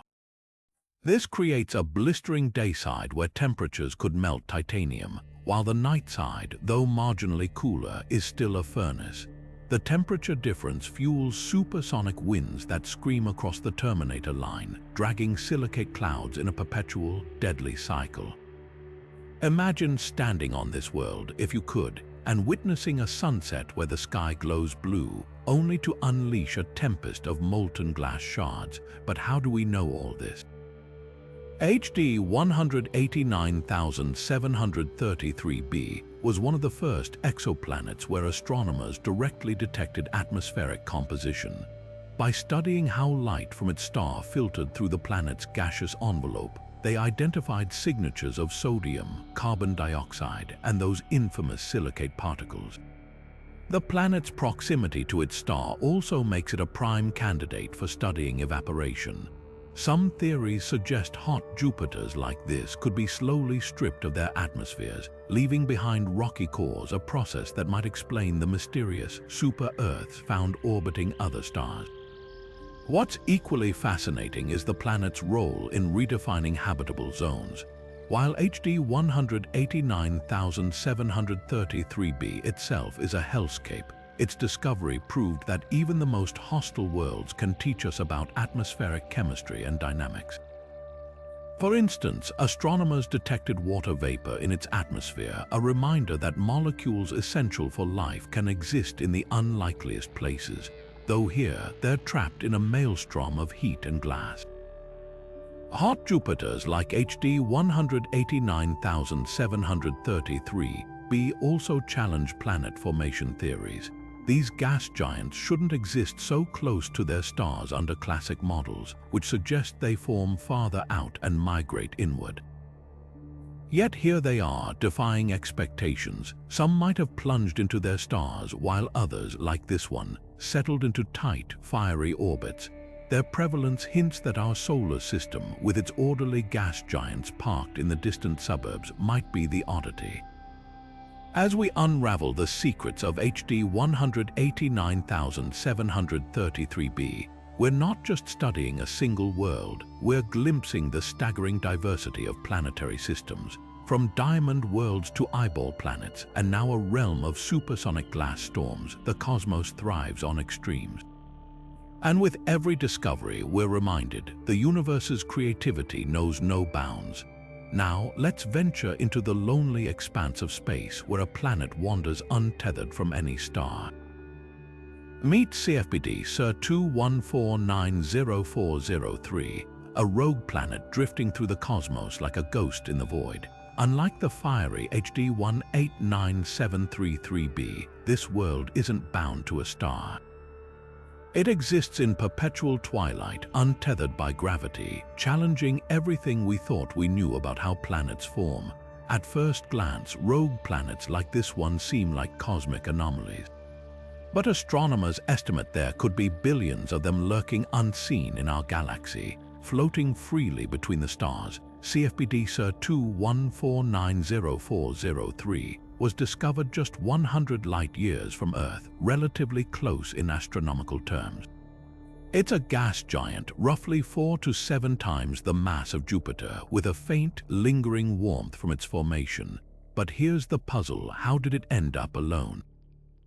The most compelling theory is that this planet was once part of a solar system, just like Jupiter or Saturn. But something dramatic happened. Perhaps a violent gravitational interaction with another massive object flung it out into interstellar space. Picture a game of cosmic pinball. If two giant planets pass too close, one can be ejected, sent careening into the darkness. Alternatively, rogue planets might form on their own, collapsing directly from isolated clouds of gas and dust, never belonging to a star in the first place. This second possibility upends traditional planet formation models, which assume planets are born in the disks around young stars. What makes CFBD Sir 214904003 so fascinating is the glimpse it offers into its lonely existence. Without a star to warm it, the planet's atmosphere hovers at around 400 degrees Celsius cold compared to scorching hot Jupiter's, but still inhospitable. Its skies likely harbor clouds of water vapor and silicate dust swirling in perpetual gloom. And because there's no starlight to reflect, the planet doesn't glow like those bound to stars. Instead, it emits a faint infrared signature detectable only with specialized telescopes. the discovery of rogue planets forces us to rethink the diversity of planetary systems. If these wanderers are as common as some studies suggest, they could outnumber stars in our galaxy. Some might even host moons with subsurface oceans kept liquid by internal heat, raising tantalizing questions about potential habitats for life in the most unexpected places. But detecting these solitary worlds is no easy feat. Without the telltale dimming of a star's light or the wobble of gravitational pull, rogue planets are nearly invisible. Astronomers rely on their faint infrared glow or microlensing events when their gravity briefly magnifies the light of a distant star. Each detection is a triumph of technology and persistence. The existence of CFBD SIR 214900403 and its kin blurs the line between planets and failed stars. Some rogue planets might even be more akin to brown dwarfs, objects too small to ignite fusion but too large to be conventional planets. Their study opens a new frontier in understanding the chaotic, dynamic processes that shape planetary systems. As we ponder this nomadic world, we're reminded that the cosmos is full of loners drifting through the darkness, each with a story to tell. Whether ejected from their birth systems or born in isolation, rogue planets challenge us to expand our definitions and rethink the rules of planetary science. And with every discovery, we uncover another piece of the vast and varied tapestry of our universe. Now, let's turn our gaze to a celestial time capsule, a star that has witnessed nearly the entire history of the universe itself. Meet HD 140283, better known as the Methuselah star, the oldest known star in the cosmos. This ancient beacon has sparked both wonder and debate among astronomers, not just for its staggering age, but for the clues it holds about the dawn of creation. The Methuselah star is a faint, unassuming speck in the constellation Libra, but don't let its humble appearance fool you. This star is estimated to be around 13.8 billion years old, nearly as old as the universe itself, which is thought to be 13.8 billion years young. At first glance, that seems impossible. How can a star exist almost as long as the cosmos? The answer lies in its composition. Unlike younger stars, which are rich in heavier elements forged in supernova, the Methuselah star is incredibly metal-poor. It's made almost entirely of hydrogen and helium, the primordial ingredients of the early universe.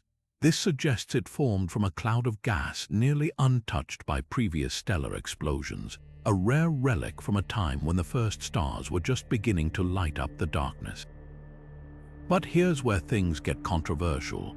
Initial measurements placed the Methuselah star's age at around 16 billion years older than the universe itself. That glaring discrepancy forced scientists to re-examine their methods. Adjustments accounting for factors like the star's oxygen content and refined distance measurements brought its age down slightly, but it still skirts the edge of plausibility. Some theories suggest the universe might be slightly older than we think, or that our understanding of early stellar physics is incomplete. Others propose that the star's odd orbit, racing through the Milky Way at high speed, might hint at an even more exotic origin, perhaps from a smaller, long-vanished galaxy cannibalized by our own. What makes the Methuselah star so valuable isn't just its age, but what it tells us about the conditions of the early universe. Its lack of heavy metals supports the idea that the first stars were massive, short-lived giants, exploding quickly to seed the cosmos with the elements that would eventually form planets and us. Studying stars like this one is like reading a cosmic history book, with each layer revealing more about how the universe evolved from simplicity to complexity. Yet detecting and analyzing such ancient stars is a monumental challenge. They're faint, rare, and often obscured by younger, brighter neighbors. Advanced telescopes like Hubble and now the James Webb Space Telescope have been critical in peeling back the layers of time to study these elusive witnesses. Every new observation sharpens our picture of the universe's infancy, but also raises new questions. Could there be even older stars out there hiding in plain sight? As we contemplate the Methuselah star, we're reminded that the universe is far more mysterious than we often assume. This ancient traveler defies easy explanation, standing as both a landmark and a puzzle in our quest to understand cosmic origins. It challenges us to refine our models, question our assumptions, and keep searching for the next piece of the story, one that began billions of years before Earth even existed. Now, let's shift our attention to a chilling mystery embedded in the very fabric of the cosmos, the cosmic microwave background cold spot. This enigmatic patch of sky, colder than its surroundings, has puzzled scientists since its discovery, sparking theories that range from cosmic defects to something even more mind-bending, a glimpse into a parallel universe. The cosmic microwave background, or CMB, is the faint afterglow of the Big Bang, a snapshot of the universe when it was just 380,000 years old. It's remarkably uniform, with tiny temperature fluctuations that reveal the seeds of galaxies and clusters we see today. But one region stands out like a cosmic sore thumb, the cold spot. Stretching nearly 1.8 billion light-years across, this area is significantly colder than expected, defying standard explanations. At first, astronomers thought it might be a statistical fluke, a random quirk in the data. But repeated observations confirmed its existence, ruling out instrumentation errors. So what could cause such an anomaly? One leading theory suggests it's a supervoid, a vast, mostly empty region of space where matter is unusually sparse. As light travels through a void, it loses energy, a phenomenon known as the integrated Sachs-Wolfe effect. But here's the catch: the cold spot is so large and cold that even the biggest known supervoids can't fully account for it. The Boötes supervoid, the best candidate nearby, is still too small to explain the temperature drop. This mismatch has led scientists to consider wilder possibilities. Some researchers propose the cold spot could be evidence of a cosmic texture, a topological defect in spacetime, a relic from the universe's violent infancy. These hypothetical structures would arise from phase transitions in the early cosmos, like cracks forming in ice. If one of these textures intersected our observable universe, it might leave behind a temperature anomaly like the cold spot. But textures remain theoretical, and no direct evidence supports their existence yet. Then there's the most tantalizing idea of all: the cold spot might be a bruise from a collision with another universe. In the multiverse theory, our universe is just one bubble in an infinite froth of others. If a neighboring bubble universe grazed ours during inflation, the energy exchange could have left a mark in the CMB. While this idea is speculative, it's not pure fantasy. Simulations show such collisions could produce cold spots, though confirming this would require evidence beyond temperature maps. The cold spot challenges our understanding of cosmology, pushing scientists to refine models or even consider entirely new physics. Missions like the Planck satellite have mapped the CMB in exquisite detail, yet the mystery persists. Future telescopes with even higher precision might finally crack the case whether it's a void, a defect, or something even more extraordinary. What makes the cold spot so compelling isn't just its strangeness, but what it represents, a reminder that the universe still holds profound secrets. Whether it's a window into the multiverse or simply a cosmic oddity, it forces us to question, explore, and wonder. After all, the most thrilling discoveries often lie in the places we least expect. Now, let's journey from the chilling mysteries of the cosmic microwave background to something even more speculative, a cosmic phenomenon that flips the script on everything we know about black holes. Imagine a place where nothing can enter, only escape. This isn't science fiction, it's the tantalizing concept of a white hole, the theoretical opposite of a black hole. While black holes are cosmic vacuum cleaners, pulling in everything, even light, white holes would be their polar opposites, spewing out matter and energy with no way to get back in. The idea stems from Einstein's theory of general relativity, which mathematically allows for such objects even if we've never seen one. Think of it like a river flowing in reverse. Just as black holes trap everything behind their event horizons, white holes would have an event horizon that only allows outflow, a cosmic no-entry sign written in the fabric of space-time. But why haven't we found one? For starters, white holes defy our understanding of thermodynamics. Black holes fit neatly into the universe's tendency toward entropy, disorder over time. They consume, they grow, they eventually evaporate via Hawking radiation. White holes, on the other hand, would seemingly create order out of nothing, expelling energy without an obvious source. Some physicists argue this violates the second law of thermodynamics, making white holes inherently unstable. If they formed, they'd likely collapse instantly into black holes. That hasn't stopped scientists from exploring their potential. One compelling theory suggests white holes could be the other side of black holes. In this view, a black hole's singularity might funnel matter into a white hole in another universe, creating a bridge, a wormhole. It's a captivating idea, but without evidence it remains speculative. Others propose that the Big Bang itself could have been a white hole, a sudden eruption of space-time and energy from an unknowable source. Then there's the Planck star hypothesis, where a dying black hole rebounds into a white hole after quantum effects halt its collapse. This could explain how information isn't lost in black holes, a solution to the infamous black hole information paradox. But again, these ideas lie firmly in the realm of theory. So why keep searching? White holes challenge us to rethink gravity, quantum mechanics, and the nature of space-time itself. They remind us that the universe's rulebook might have pages we haven't even glimpsed yet, until we detect one, perhaps through an unexplained burst of energy with no apparent cause. White holes will remain one of cosmology's most fascinating what-ifs. And that's the beauty of theoretical physics. Sometimes the most outlandish ideas push us toward the next great discovery.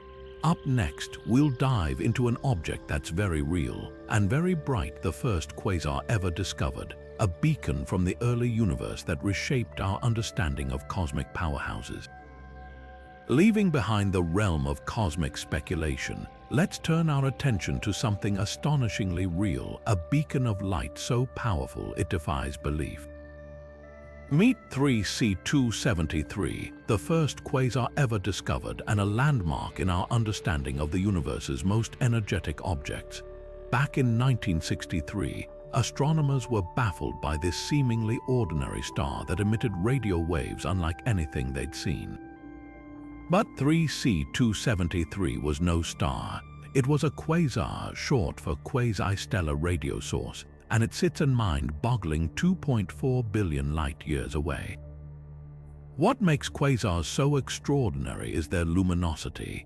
This single object outshines entire galaxies, pouring out the energy of 1,000 Milky Ways. And the secret behind this cosmic powerhouse, a supermassive black hole at its core, one with the mass of nearly 900 million suns. Imagine a black hole so voracious that it devours entire stars, surrounded by a swirling disk of superheated gas and dust. As this material spirals inward, friction heats it to millions of degrees, creating a blinding glow that can be seen across the universe. Some of that material doesn't fall in. It's funneled into jets traveling at nearly the speed of light, shooting out into space like cosmic blowtorches. 3C273's jet stretches an incredible 200,000 light-years, nearly twice the diameter of our galaxy. But quasars aren't just dazzling oddities. They're cosmic time capsules. Because light takes time to reach us, observing 3C273 is like peering 2.4 billion years into the past. It reveals a younger, more violent universe where supermassive black holes feasted on gas-rich galaxies. This discovery reshaped cosmology, proving that black holes weren't just theoretical, they could grow to staggering sizes and dominate their surroundings. Interestingly, 3C273 also helped solve a puzzle about the universe's expansion.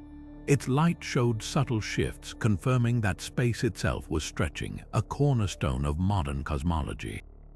Today, quasars serve as cosmic lighthouses, their light piercing through interstellar gas to help astronomers map the universe's structure. Yet mysteries remain. Why did quasars peak in the early universe and then fade? Are they the ancestors of the quieter, supermassive black holes we see in galaxies today? Each observation brings us closer to answers. 3C273 isn't just a relic, it's a Rosetta Stone for decoding the universe's most energetic eras. Now, prepare to shift gears to something equally intense but far more focused, a blazar, where a black hole's jet points directly at Earth, unleashing some of the most violent radiation in the cosmos. Now, let's narrow our focus from quasars to something even more extreme, a cosmic particle accelerator aimed right at us. Meet Markarian 421, a blazar that takes the violence of a quasar and cranks it up to 11. Blazars are a special breed of active galactic nuclei, and Markarian 421 is one of the brightest in the sky. What sets blazars apart is their orientation. Imagine a supermassive black hole, much like the one powering 3C273, but with a twist. Its jet of high-energy particles is pointed directly at Earth. This alignment turns an already ferocious object into a relentless beacon of radiation, flooding our telescopes with gamma rays, X-rays, and radio waves.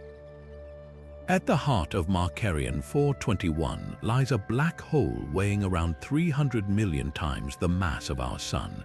As material spirals into this gravitational monster, it forms an accretion disk so hot it glows across the electromagnetic spectrum. But the real show happens above the poles, where magnetic fields twist and snap, launching jets of charged particles at nearly light speed. Because we're staring straight down the barrel of this jet, the radiation we detect is amplified, a phenomenon called relativistic beaming. The energy blasting from Markarian 421 is staggering. Its gamma-ray flares can outshine the entire galaxy in minutes, emitting more power than our Sun will produce in its entire lifetime. These outbursts aren't just bright, they're chaotic. Unlike quasars, which burn steadily over millennia, blazars flicker unpredictably, with flares spiking and fading in hours or even minutes. This volatility makes them cosmic laboratories for studying particle acceleration at energies far beyond anything we can recreate on Earth. Astronomers have used Markarian 421 to probe some of the universe's most puzzling questions. Its gamma rays, for instance, interact with the fog of ancient starlight called the extragalactic background light, allowing scientists to map this elusive glow across cosmic history. The blazar's rapid flares also hint at processes near the black hole's event horizon, where space-time itself is warped beyond recognition. Yet for all we've learned, blazars remain enigmatic. Why do some black holes launch jets while others don't? How can particles in these jets reach such incomprehensible energies? Every flare from Markarian 421 chips away at these mysteries, reminding us that the universe's most violent engines still have secrets to spill. Up next, we'll step into the realm of stellar extremes, where a star's magnetic grip is so strong, it could strip the atoms right out of your body. Now, let's turn our attention from the blazing fury of Markarian 421 to something even more bizarre, a star so magnetically charged it could wipe out every credit card on Earth from halfway across the galaxy. Meet SGR 180620, a magnetar that redefines the word extreme.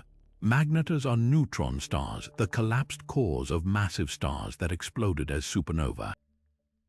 But unlike ordinary neutron stars, magnetars boast magnetic fields 1,000 trillion times stronger than Earth's. To put that in perspective, if you brought a magnetar within the Moon's distance, its magnetic pull would rip the iron from your blood. SGR 180620, located about 50,000 light-years away in the constellation Sagittarius, is one of the most powerful magnetars ever detected. What makes magnetars so terrifying are their starquakes, violent cracks in their rigid crusts caused by unimaginable magnetic stress. When these quakes occur, they release bursts of gamma rays and X-rays so intense they can outshine entire galaxies for a fraction of a second. In December 2004, SGR 180620 unleashed a flare so powerful it briefly ionized Earth's upper atmosphere despite being halfway across the Milky Way. The physics behind these eruptions is mind-bending. A magnetar's magnetic field is so strong, it twists spacetime itself, creating a magnetosphere where the laws of physics as we know them break down. Electrons and protons are ripped apart, forming a soup of charged particles that generate shockwaves of radiation. These flares aren't just deadly, they're puzzles.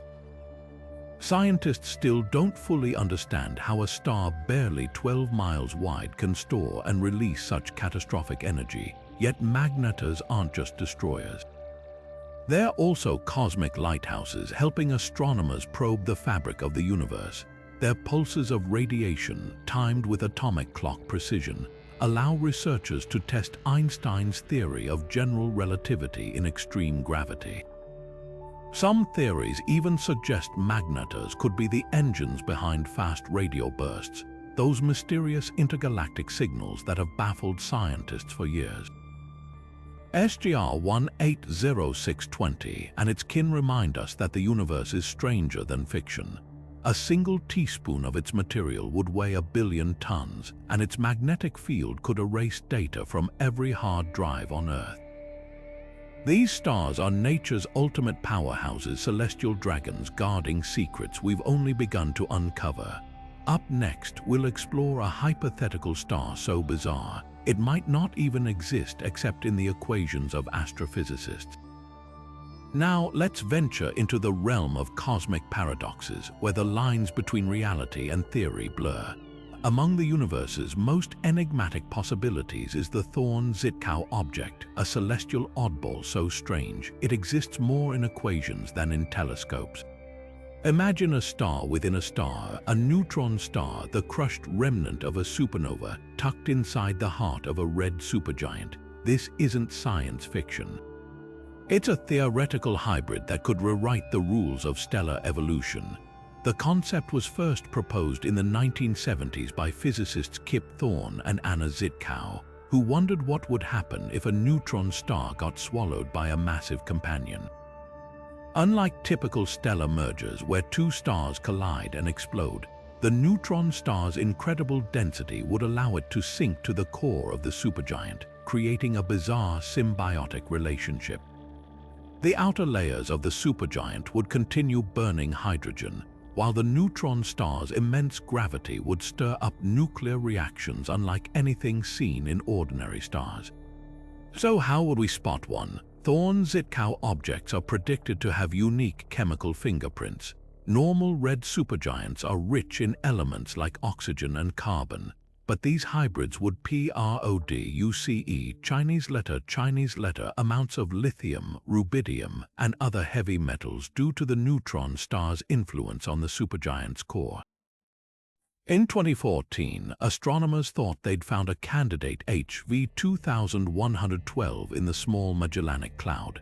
Its atmosphere showed unusually high levels of lithium and molybdenum, elements that match theoretical predictions. But follow-up observations left the case unresolved. The star's behavior didn't perfectly fit the model, leaving scientists torn between excitement and skepticism. The challenge is that Thorne-Zitkow objects would look nearly identical to regular red supergiants at a glance. Their telltale signs lie in subtle spectral lines and unusual energy outputs requiring painstaking analysis. Even if they exist, their lifetimes would be cosmically brief, perhaps just a few 100,000 years before the neutron star's turbulence disrupts the supergiant, leading to a cataclysmic explosion or a black hole's birth. Why does this matter? Confirming a Thorne-Zitkow object would open a new window into extreme stellar physics. It would prove that stars can evolve in ways we've only dared to calculate, offering clues about how heavy elements spread through the cosmos. Some theories even suggest these objects could be factories for rare isotopes used in medical imaging and space propulsion. yet their elusiveness is part of their allure. Like cosmic ghosts, they hover at the edge of discovery, taunting astronomers with the possibility that the universe harbors wonders beyond our boldest imaginings. Whether HV 2112 is the real deal or just a stellar imposter, the hunt continues, a reminder that sometimes the strangest things in space are the ones we can't quite see. Up next, we'll confront an even darker mystery: stars that might not shine at all, powered by the invisible hand of dark matter. Now, let's step into the shadows of the cosmos, where the mystery of dark matter takes center stage. What if some of the universe's first stars didn't shine with light, but with something far more elusive? Enter the dark star, a hypothetical giant from the dawn of time, fueled not by nuclear fusion, but by the annihilation of dark matter. The idea of dark stars emerged from a simple question: what if dark matter, the invisible glue holding galaxies together, could also power celestial bodies? Unlike ordinary stars which burn hydrogen in their cores, these primordial beasts would draw energy from dark matter particles colliding and annihilating within them. Imagine a star glowing faintly with the heat of this exotic process, its light drowned out by the eerie glow of particles we can't even see. Dark stars would have been monsters in size, potentially stretching hundreds of times wider than our Sun. Their formation would trace back to the early universe, when dense clouds of hydrogen and helium laced with dark matter collapsed under gravity. Normally, such collapse triggers nuclear fusion, but in these dark giants, the heat from dark matter annihilation would keep the gas from compressing enough to ignite. The result, a star that's hot, puffy, and fundamentally different from anything we know today. The implications are staggering. If dark stars existed, they could solve lingering puzzles about the early universe. For instance, their sheer size and longevity might explain how supermassive black holes formed so quickly after the Big Bang. When these stars finally exhausted their dark matter fuel, they'd collapse directly into black holes, skipping the usual supernova stage and leaving behind seeds for the giants we now find at galactic centers. Yet, spotting a dark star is a challenge. Their faint glow would likely be drowned out by the brighter light of younger stars or obscured by cosmic dust. Some scientists speculate that the James Webb Space Telescope might detect their infrared signatures, a ghostly heat left over from their dark energy cores. Others argue that if dark stars persist in modern galaxies, they'd lurk in regions rich with dark matter, like the hearts of dwarf galaxies or the halos of larger ones. The most intriguing twist: dark stars could still exist today. If dark matter is as abundant as theories suggest, and if it annihilates as slowly as some models predict, these ancient relics might still smolder in the cosmic dark, hidden in plain sight. Their discovery would not only rewrite stellar physics, but finally give us a direct window into dark matter's nature. A substance that makes up 85% of the universe's matter yet remains utterly invisible to us. As we peel back the layers of this cosmic enigma, one thing is clear: the universe thrives on the unseen. From stars that defy light to forces that shape galaxies without a trace, the cosmos keeps its deepest secrets tucked away in the shadows. Up next, we'll unravel another thread in this vast tapestry, where the fabric of space itself might hold clues to a parallel reality. Now, let's turn our attention to one of the most puzzling blank spaces in the cosmos, a place where the universe seems to have missed a step. In the constellation of Boötes, astronomers have stumbled upon a vast, eerie emptiness known as the Boötes supervoid, a cosmic bubble stretching over 300 million light-years across. But what makes this void truly bizarre isn't just its sheer size. It's the fact that it coincides with one of the coldest spots in the afterglow of the Big Bang, the cosmic microwave background. The cosmic microwave background, or CMB, is like a baby picture of the universe, revealing tiny temperature fluctuations that tell the story of its infancy. Most of these fluctuations are minor, but the cold spot in Boötes stands out like a thumbprint on glass, a region significantly chillier than its surroundings. At first glance, you might think a supervoid could explain it. After all, empty space means fewer galaxies, less matter, and thus less gravitational pull, which could slightly cool light passing through it. But here's the catch: the Boötes supervoid, as massive as it is, shouldn't be able to create a cold spot this cold. The math just doesn't add up. This mismatch has led to some wild theories. Could the cold spot be a bruise from a collision with a parallel universe?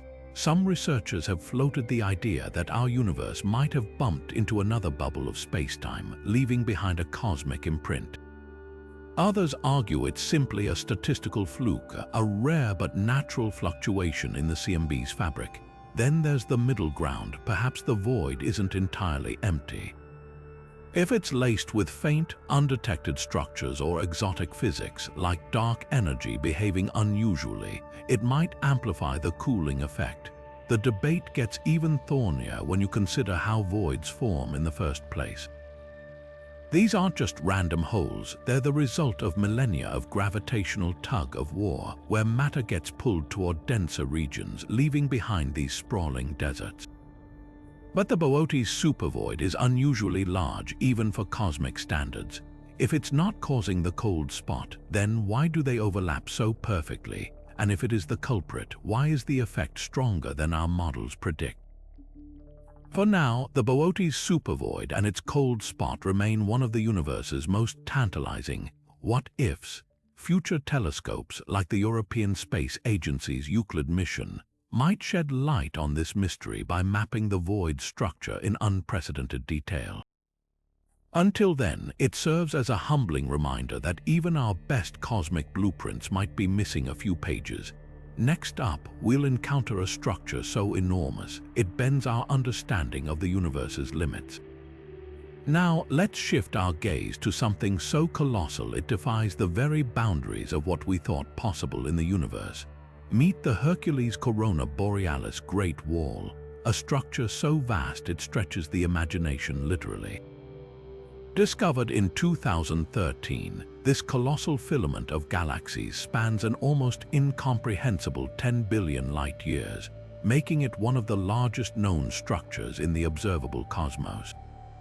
To put that in perspective, it's so enormous that if you traveled at the speed of light, it would take you longer to cross this wall than the current age of our solar system. What makes this wall so extraordinary isn't just its size. It's the fact that it shouldn't exist at all, at least not according to our current understanding of the universe's limits.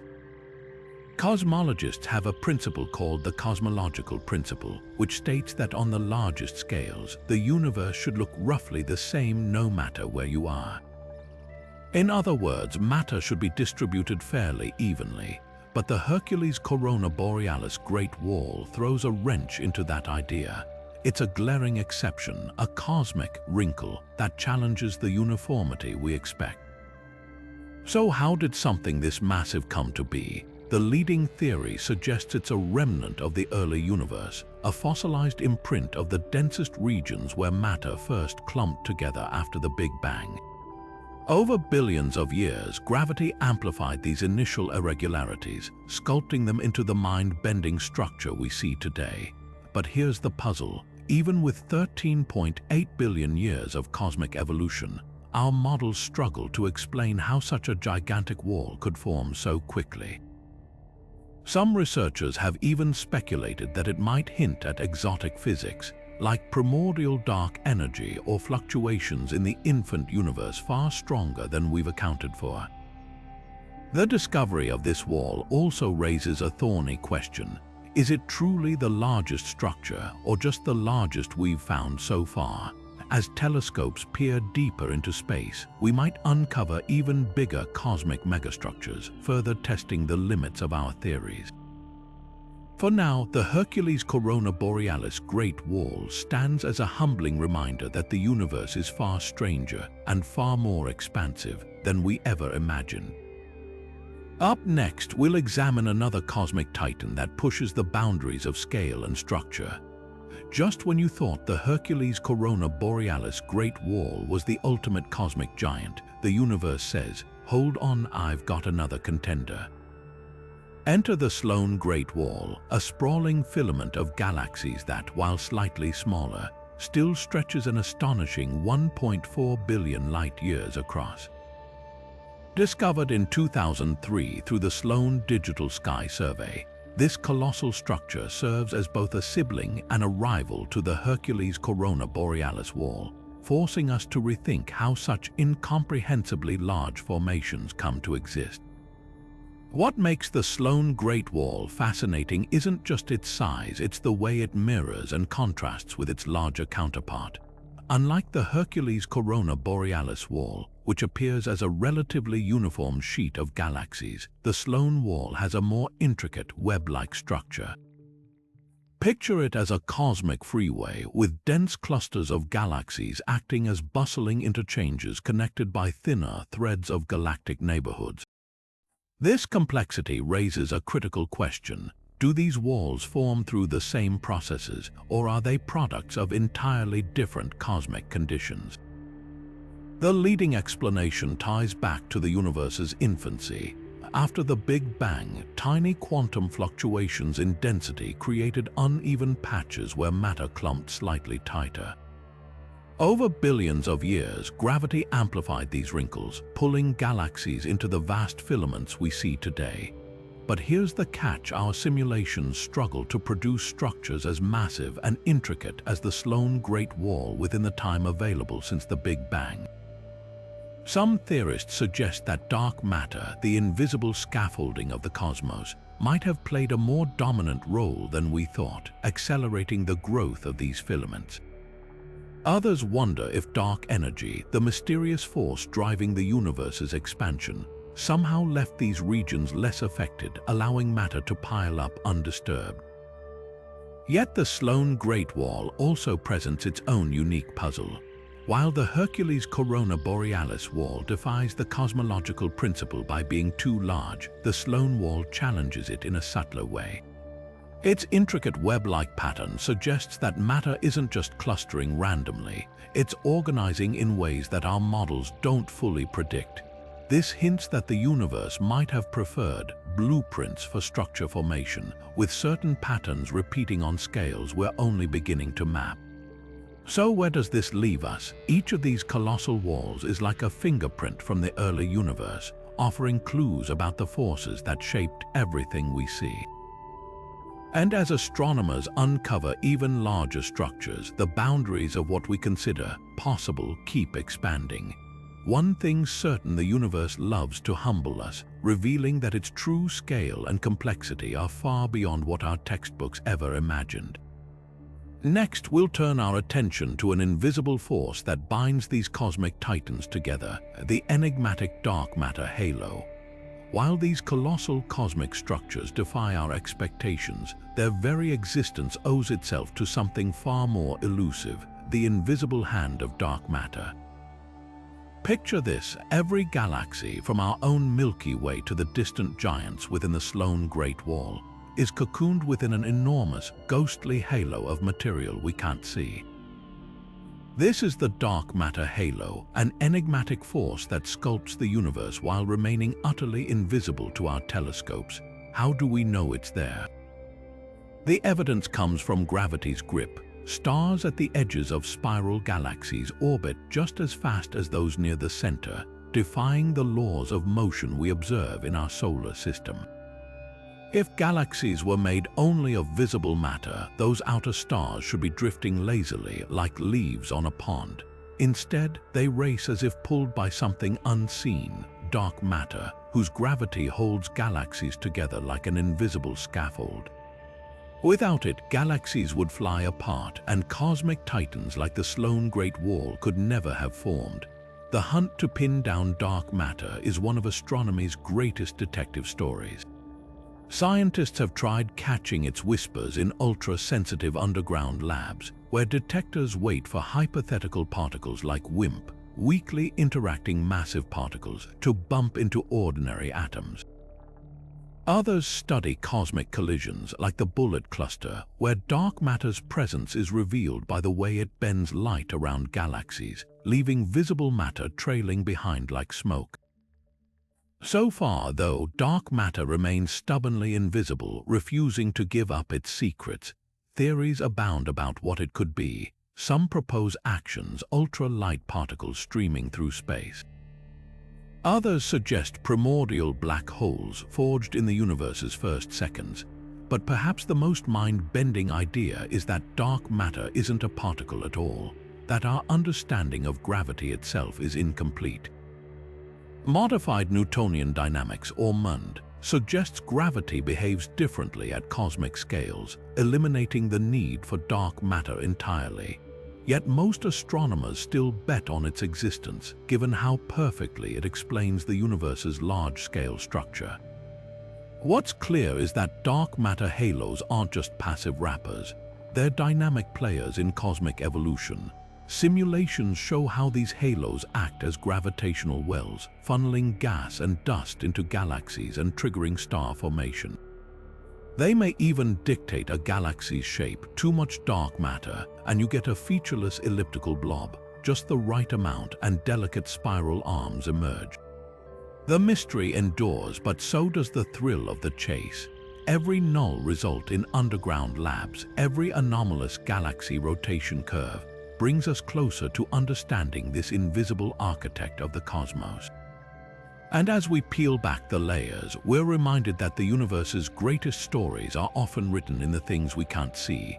Next, we'll explore another cosmic enigma, the Planck star, a theoretical rebound from the depths of a black hole's collapse. Now, let's turn our attention to one of the most daring ideas in theoretical physics, a cosmic phoenix rising from the ashes of a black hole's demise. This is the Planck star, a hypothetical object born from the marriage of quantum mechanics and gravity, where the darkest corners of the universe might hide an explosive rebirth. At the heart of this idea is a radical reimagining of what happens when a black hole dies. According to classical physics, a black hole's fate is sealed by its event horizon, a point of no return where gravity crushes matter into an infinitely dense singularity. But quantum physics tells a different story. At the tiniest scales, the fabric of spacetime itself may be grainy, like a cosmic pixelation, preventing true infinities from forming. This is where the Planck star comes in, a theoretical rebound from the brink of collapse. Imagine a black hole shrinking to its smallest possible size, a Planck length, roughly a trillionth of a trillionth the diameter of a proton. Here, quantum effects could reverse the collapse, causing the dying black hole to bounce back outward as a white hole, a sort of cosmic replay button. Unlike black holes, which devour everything, white holes would violently expel all the matter and energy they once swallowed, potentially birthing new universes or spraying particles across the cosmos like fireworks. The catch: this entire process would happen in slow motion from our perspective. Due to extreme time dilation near a black hole's event horizon, an outside observer might see the Planck star's rebound stretched over billions of years. To us, the black hole would appear frozen, its explosive transformation playing out in a cosmic time-lapse. So why hasn't anyone spotted a Planck star? For one, they're purely theoretical, tied to unproven frameworks like loop quantum gravity. And even if they exist, their signatures would be subtle, perhaps faint bursts of high-energy radiation or odd distortions in gravitational waves.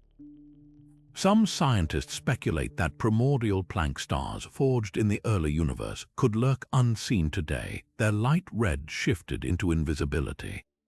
The Planck star is more than just a sci-fi twist on black holes. It's a battleground for competing theories of quantum gravity. If real, it could bridge the gap between Einstein's relativity and the quantum world, solving mysteries like the black hole information paradox. But for now, it remains a brilliant what-if, a reminder that the universe's strangest secrets often lie just beyond the edge of our understanding.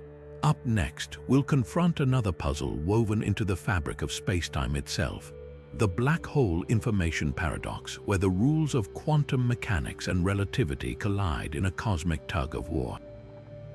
Now, let's unravel one of the most heated debates in modern physics: where the fundamental laws of the universe seem to clash in a cosmic contradiction. This is the black hole information paradox, a puzzle so profound it threatens to rewrite our understanding of reality itself. At its core, this paradox revolves around a simple question. When something falls into a black hole, is the information about that object lost forever? At first glance, it might seem like the answer is yes. After all, black holes were once thought to be the ultimate cosmic shredders, trapping everything inside their event horizons with no escape. But in the 1970s, Stephen Hawking made a startling discovery. Black holes aren't completely black, they slowly leak energy, emitting what we now call Hawking radiation. This radiation carries away mass, causing black holes to evaporate over unimaginable timescales.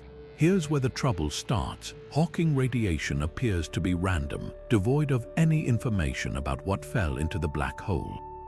If the black hole eventually vanishes, leaving only this featureless radiation behind, then the original information, the unique quantum states of every particle swallowed, seems to be erased. But this clashes violently with a cornerstone of quantum mechanics. Information can never be truly destroyed. It might get scrambled or hidden, but it must, in principle, be recoverable. The conflict deepens with the firewall paradox. Imagine falling toward a black hole's event horizon. According to Einstein's general relativity, you shouldn't feel anything special as you cross it, no sudden jolt, just the inexorable pull of gravity. But quantum mechanics suggests something far more violent. To preserve information, an invisible firewall of intense energy might lurk at the horizon, incinerating anything that touches it. This idea horrifies physicists because it means one of two things. Either Einstein's smooth spacetime is wrong, or quantum mechanics is incomplete. So, where does the information go? Some theories propose it's encoded in the Hawking radiation itself, like a cosmic DVD scratched beyond immediate recognition but technically still playable. Others suggest black holes don't fully evaporate but leave behind tiny remnants, information-rich fossils. There's even the wild idea that black holes are portals to other universes, smuggling information elsewhere. Why does this matter? Because if information can vanish, it undermines the predictability of the universe. Every atom, every photon carries data that shapes reality. Lose that and the fabric of physics phrase. As we peer deeper into this enigma, remember, it's not just about black holes, it's about whether the universe plays by rules we can truly understand. Next, we'll encounter a cosmic oddity discovered not by a telescope, but by a schoolteacher, Hannes Voorwerp, a ghostly green blob whispering secrets about quasars and galactic hearts. Now, let's shift our gaze from the crushing depths of black holes to a cosmic curiosity that's as eerie as it is enlightening, Hannes Voorwerp. This strange, glowing green blob floating in space wasn't discovered by a team of professional astronomers with high-powered telescopes. Instead, it was spotted by a schoolteacher named Hanny van Arkel, who was participating in an online citizen science project called Galaxy Zoo. Imagine scrolling through images of distant galaxies in your spare time and stumbling upon something no one had ever seen before. That's exactly what happened here, proving that the universe still holds secrets waiting to be found by anyone curious enough to look. So, what exactly is Hannes Voorwerp? The name translates to Hannes object in Dutch, and it's a massive cloud of gas glowing an eerie shade of green. But here's the twist, it's not emitting light on its own. Instead, it's being lit up like a cosmic neon sign by a nearby quasar, a super bright nucleus of a galaxy powered by a voracious supermassive black hole. The quasar's intense radiation ionizes the gas in the Voorwerp, causing it to fluoresce in that distinctive green hue. Think of it as a gigantic interstellar light bulb switched on by one of the most energetic phenomena in the universe. What makes this object even more fascinating is its backstory. The quasar responsible for illuminating Hannes Voorwerp, known as IC 2497, isn't as active as it once was. In fact, it's gone relatively quiet, like a dimming flashlight, but the light from its earlier, more violent phase is still traveling through space, reaching the gas cloud tens of thousands of years later. This means we're essentially seeing a cosmic echo, a snapshot of the quasar's past brilliance frozen in time. The discovery of Hanny's Voorwerp didn't just add a strange new object to the cosmic catalogue.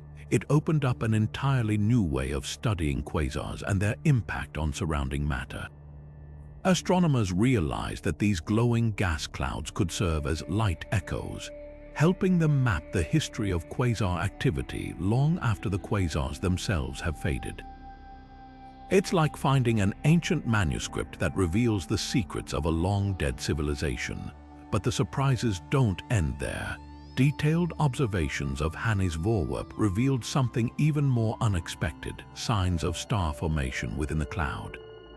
This suggests that the shock waves from the quasar's earlier outbursts might have compressed pockets of gas, triggering the birth of new stars. It's a cosmic chain reaction, where the death throes of one celestial phenomenon give rise to another. Hanny's Voorwerp reminds us that the universe is full of interconnected stories, where even a seemingly random green blob can hold clues to the life cycles of galaxies, the behavior of black holes, and the birth of stars. It's a testament to the power of curiosity, showing that groundbreaking discoveries can come from the most unexpected places, even a computer screen in a schoolteacher's living room. Next, we'll explore another cosmic rarity that defies expectations: galaxies that look like perfect celestial donuts, where stars form in a stunning ring around an empty core. These mysterious ring galaxies, like Hoag's object, challenge everything we thought we knew about galactic evolution. Now, let's turn our attention to one of the most visually striking oddities in the cosmos: galaxies that look like celestial donuts, with stars arranged in a perfect ring around an eerily empty core. Hoag's object is the most famous example of this rare breed, but it's not alone. Astronomers have since discovered a handful of other galaxies that share its peculiar structure, each one a cosmic puzzle begging to be solved. So, what makes these ring galaxies so unusual? Picture a typical spiral galaxy like the Milky Way, with its swirling arms of stars and gas radiating from a bright, crowded center. Now, imagine stripping away everything except a thin, glowing ring of young stars, leaving a vast, dark gap where the core should be. That's the bizarre anatomy of Hoag's object and its kin. The central void isn't truly empty, it's filled with older, dimmer stars, but the contrast between the vibrant outer ring and the quiet core is jarring. It's as if someone took a cosmic cookie cutter and removed the heart of the galaxy. How do these strange structures form? The leading theory involves galactic collisions.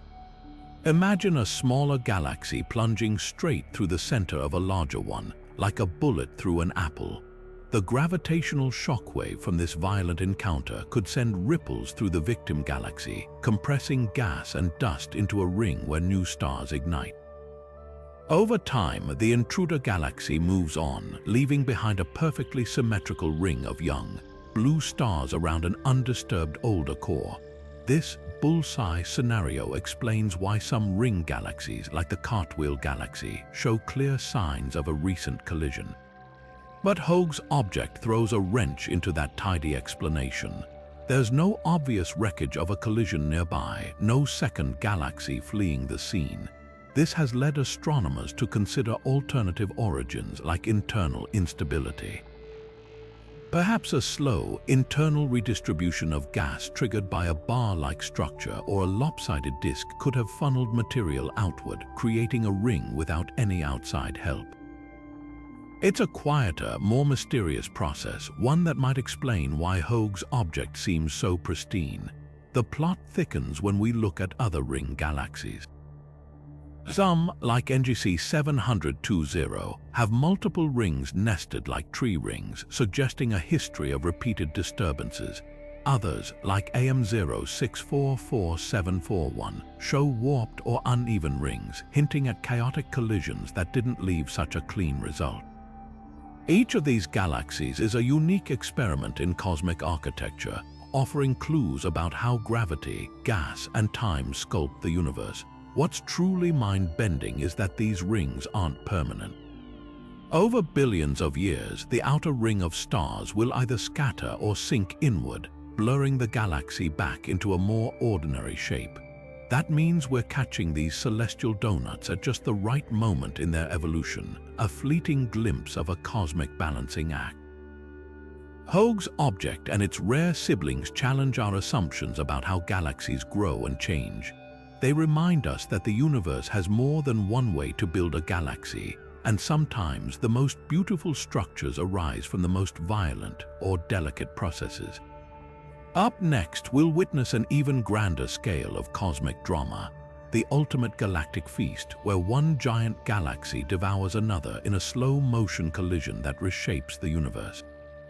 Now, let's shift our gaze to a cosmic spectacle that's both awe-inspiring and a little unsettling: the inevitable collision between our Milky Way and its neighbor, the Andromeda Galaxy. This isn't just some distant hypothetical event.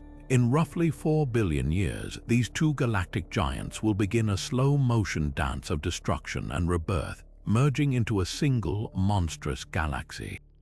But this isn't unique to Andromeda and the Milky Way. Galactic cannibalism is a common occurrence in the universe, and it's one of the most dramatic ways galaxies grow and evolve. So, what exactly happens when galaxies collide? Picture this: two vast cities of stars, each with hundreds of billions of suns, drifting closer over eons. Unlike the explosive crashes you might imagine, galactic collisions are more like a careful cosmic tango. The distances between stars are so vast that actual stellar collisions are incredibly rare. Instead, it's the gravitational forces that do the real damage, stretching and twisting the galaxies into bizarre new shapes. Take the Milky Way and Andromeda, for example. Right now, Andromeda is hurtling toward us at around 110 kilometers per second. When they finally meet, their mutual gravity will warp their spiral arms into long, luminous streamers, flinging stars into chaotic new orbits. Over time, the two galaxies will pass through each other multiple times, each encounter stripping away more of their original structure. Eventually, after hundreds of millions of years, they'll settle into a single, smooth, elliptical galaxy, dubbed Milkdromeda by astronomers. But here's the fascinating part: while the galaxies merge, their central supermassive black holes will also spiral toward each other. These monstrous voids, each weighing millions of times the mass of our Sun, will emit ripples in space-time known as gravitational waves as they finally collide. That merger will unleash a burst of energy so powerful it could outshine every star in the galaxy combined. Galactic cannibalism isn't just about brute force, though. Smaller galaxies often get absorbed by larger ones in a process called hierarchical merging. The Milky Way itself is no stranger to this. It's already devoured dozens of dwarf galaxies, leaving behind faint trails of stars as evidence. The Gaia spacecraft has mapped these stellar streams, revealing our galaxy's violent past. Andromeda, too, bears the scars of its appetite, with a halo of shredded galaxies surrounding it. What does this mean for life in these galaxies? Surprisingly, not much. The vast distances between stars mean planetary systems are unlikely to be disrupted. But the night sky would transform entirely. Imagine looking up to see Andromeda's spiral filling the heavens, growing larger and more distorted as the merger unfolds. Over time, the familiar band of the Milky Way would vanish, replaced by a diffuse glow of stars in every direction. This process isn't just a distant future for us, it's a window into how galaxies have grown since the early universe. By studying mergers like the upcoming Andromeda-Milky Way collision, astronomers can piece together the history of cosmic structure. Every massive galaxy we see today is likely the product of countless mergers, each one reshaping its predecessor into something new. The universe, it seems, is a place of endless transformation. Galaxies are not static islands of stars but dynamic, ever-changing beasts, consuming one another in a cycle of destruction and creation. And while the merger of the Milky Way and Andromeda is a reminder of our impermanence, it's also a testament to the universe's relentless creativity. Up next, we'll confront one of the most chilling mysteries of all, the Fermi Paradox's Great Filter, and what it might mean for the fate of intelligent life across the cosmos. Leaving behind the cosmic dance of colliding galaxies, we now turn to a question that haunts scientists and dreamers alike. Where is everybody? The Fermi Paradox asks why, in a universe so vast and ancient, we haven't found any trace of other intelligent civilizations. One chilling answer lies in the concept of the Great Filter, a hypothetical barrier that prevents life from reaching interstellar scales. Could this explain the eerie silence? The Great Filter isn't a single event but a spectrum of existential risks, catastrophes so severe they wipe out civilizations before they can spread beyond their home worlds.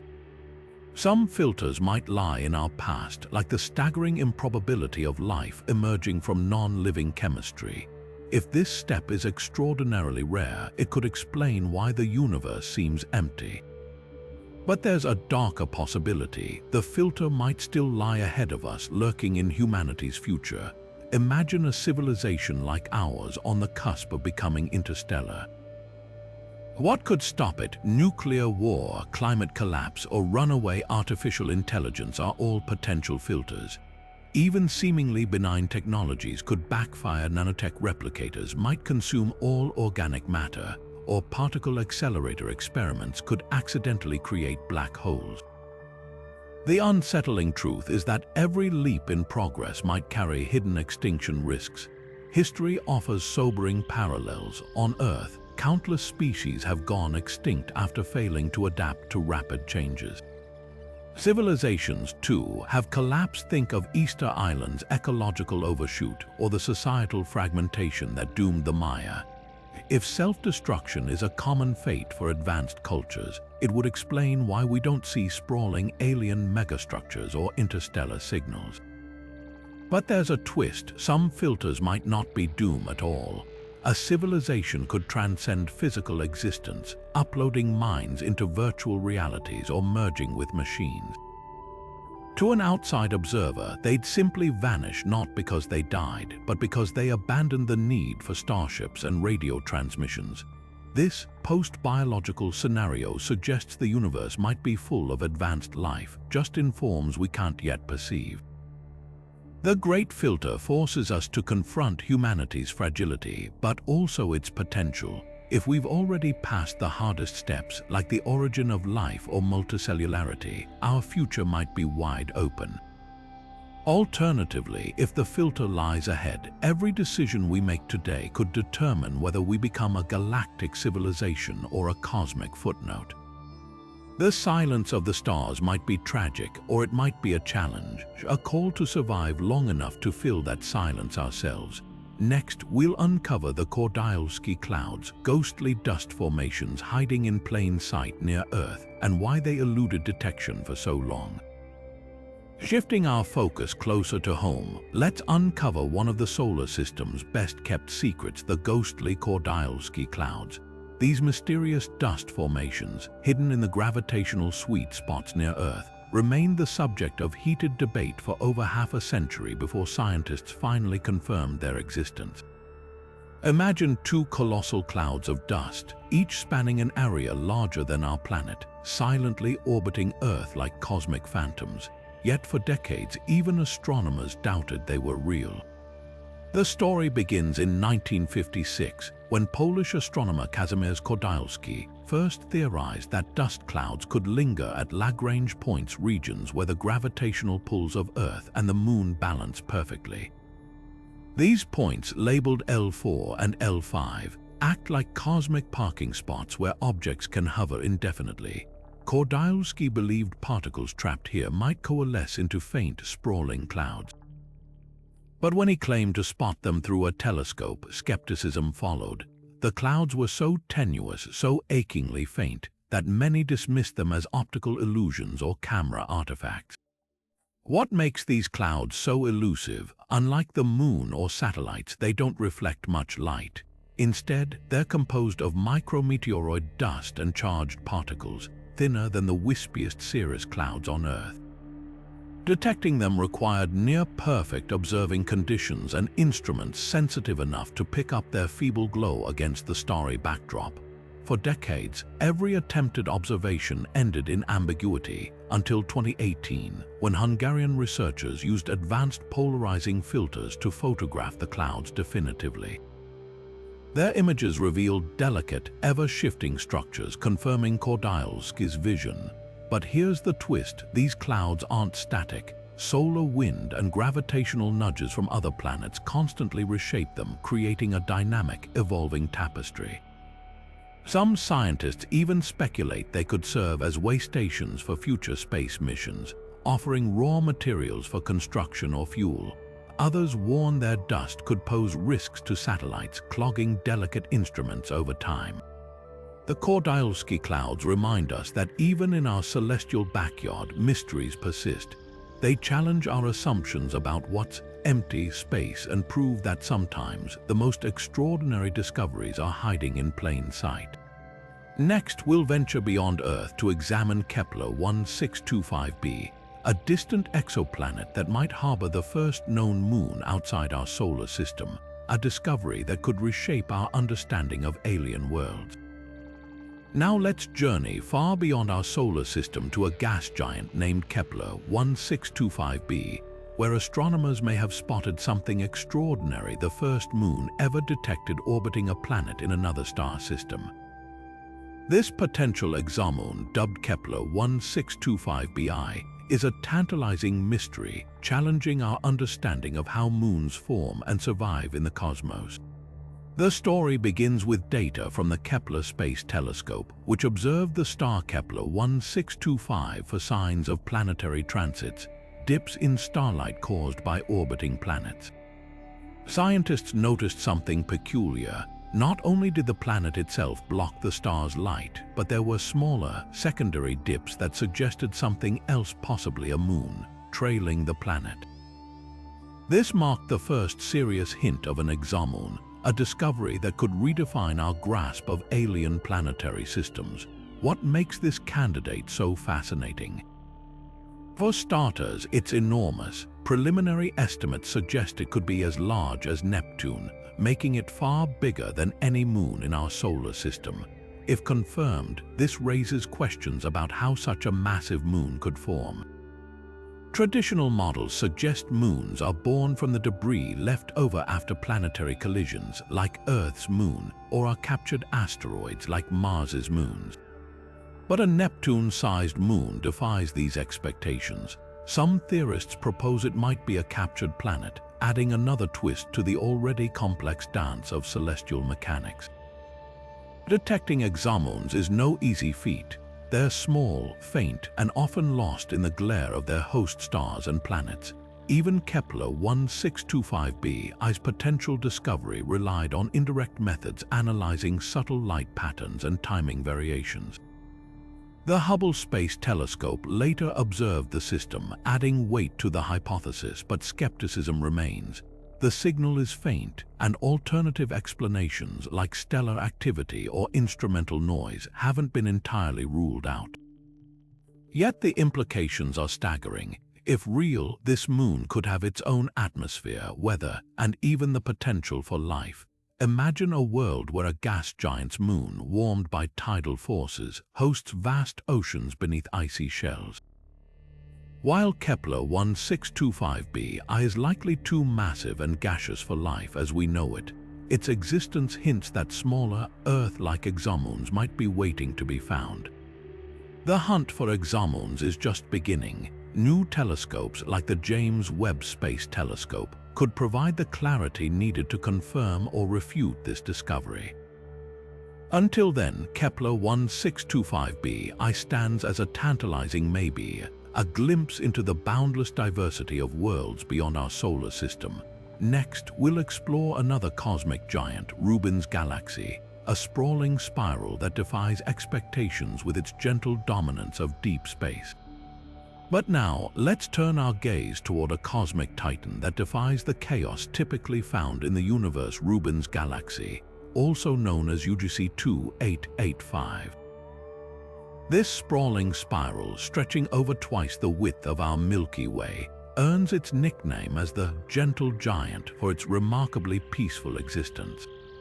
Unlike most large galaxies, which grow through violent mergers and collisions, Rubin's galaxy appears to have expanded quietly, its vast structure untroubled by the usual cosmic clashes. What makes this galaxy so unusual? For starters, its sheer size is staggering. With a diameter of around 800,000 light-years, it's one of the largest known spiral galaxies in the observable universe. Yet despite its enormity, Rubin's galaxy shows no signs of the dramatic interactions that typically shape galaxies of its scale. Most giants like Andromeda or the Milky Way bear scars from past collisions, distorted arms, tidal tails, or disrupted cores. But Rubin's galaxy is eerily pristine, its symmetrical spiral arms winding gracefully through space as if untouched by time. Astronomers are fascinated by this tranquility. One leading theory suggests that Rubin's galaxy may have grown by slowly absorbing tiny dwarf galaxies and gas clouds over billions of years, avoiding the violent mergers that disrupt larger structures. Another possibility is that it resides in a relatively empty cosmic neighborhood, free from the gravitational tug of war that distorts most galaxies. This isolation could explain its undisturbed beauty, but it also raises deeper questions about how such a massive galaxy formed without the usual cosmic drama. Adding to the mystery is its faint, extended halo of dark matter.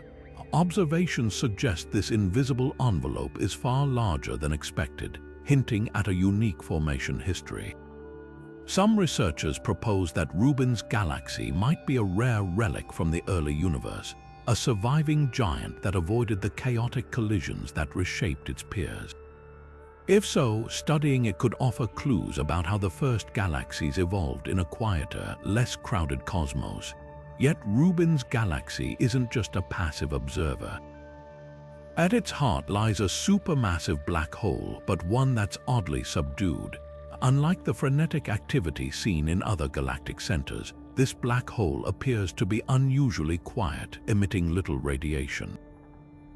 This further underscores the galaxy's gentle nature, suggesting a history of steady, uneventful growth rather than explosive bursts of star formation or violent mergers. The story of Rubin's galaxy challenges our assumptions about galactic evolution. It proves that size doesn't always come from chaos and that some cosmic giants can thrive in serene solitude. As telescopes like the James Webb Space Telescope peer deeper into its secrets, we may uncover even more about how such peaceful behemoths exist in a universe so often defined by collision and upheaval. Next, we encounter another cosmic oddity, a galaxy that defies one of astronomy's most fundamental expectations, where dark matter, the invisible glue holding galaxies together, seems to be missing entirely. Now, let's venture into a cosmic enigma that flips our understanding of the universe on its head, a galaxy that shouldn't exist according to everything we know. Meet AGC 114905, nicknamed the Dark Galaxy, but not for the reason you might think. This isn't a galaxy shrouded in darkness. It's one that's missing the very thing we thought all galaxies needed to survive: dark matter. Dark matter is the invisible scaffolding of the cosmos, making up roughly 25% of the universe's mass. It's the glue that holds galaxies together, providing the gravitational pull to keep stars from flying apart. Without it, galaxies like our Milky Way would unravel. That's why AGC 114905 is such a shocking outlier. When astronomers first measured its rotation, they expected to see the telltale signs of dark matter's gravitational grip, stars moving faster at the galaxy's edges pulled by unseen mass. Instead, they found something startling. The stars obeyed only the gravity of the visible matter, as if the dark matter had simply vanished. This discovery sent shockwaves through the astronomy community. How could a galaxy this size, roughly the same width as the Milky Way, exist without dark matter? One leading theory suggests it might have been stripped away. Picture this: AGC 114905 could have wandered too close to a cluster of larger galaxies, their immense gravity ripping the dark matter from it like a cosmic thief in the night. But here's the problem: the galaxy shows no signs of such a violent encounter. Its structure is eerily intact, with no tidal tails or distortions to hint at a past collision. Another possibility is even more puzzling. What if this galaxy formed without dark matter from the beginning? That would upend our models of galaxy formation, which insist dark matter is the seed around which all galaxies grow. Some researchers speculate that AGC 114905 might have been born from a rare, turbulent pocket of gas where normal matter clumped together on its own, defying the usual rules. If true, it could mean there's a whole class of galaxies out there playing by a different set of cosmic rules.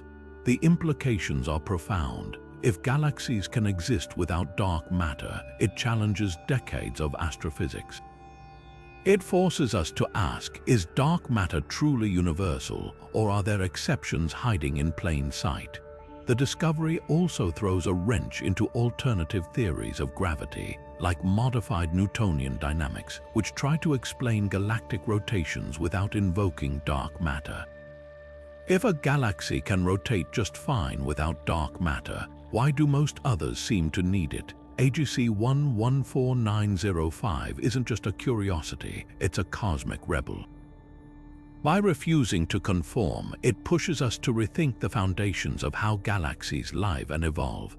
And as telescopes grow more powerful, we may find more of these rule breakers lurking in the void, each one a clue to a universe far more complex than we ever imagined. Next, we'll unravel the vast, invisible threads that weave the cosmos together, the mysterious filaments of the cosmic web, where galaxies cluster like pearls on a string. Now, let's pull back the cosmic curtain to reveal the hidden architecture of the universe, a vast, intricate network that binds everything together. Imagine the cosmos not as a random scatter of galaxies, but as a colossal spiderweb, with galaxies strung like glittering beads along invisible threads. This is the cosmic web, the universe's largest scale structure, and its filaments are the highways along which galaxies travel, collide, and evolve. These filaments are made mostly of dark matter, the same mysterious substance we just saw missing from the dark galaxy.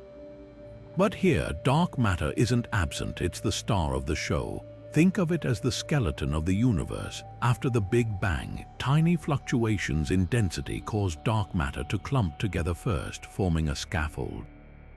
Normal matter, the stuff we can see, like gas and stars, followed the gravitational pull of these dark matter threads, flowing into them like rivers merging into a single stream. Over billions of years, this process created the web-like pattern we observe today, with dense knots where filaments intersect, giving birth to galaxy clusters and vast, empty voids in between. One of the most stunning revelations about the cosmic web is how filamentary it truly is. Simulations of the universe, like the famous Millennium Run, show these threads stretching across hundreds of millions of light years, connecting galaxy clusters in a delicate cosmic dance.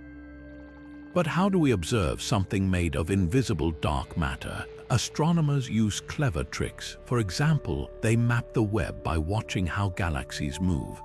Their velocities reveal the gravitational pull of the hidden filaments beneath. Another method involves quasars, the brilliant cores of distant galaxies.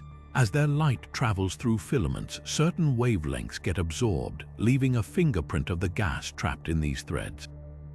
The cosmic web isn't just a pretty structure, it's a dynamic, evolving entity. Filaments funnel gas into galaxies, fueling star formation.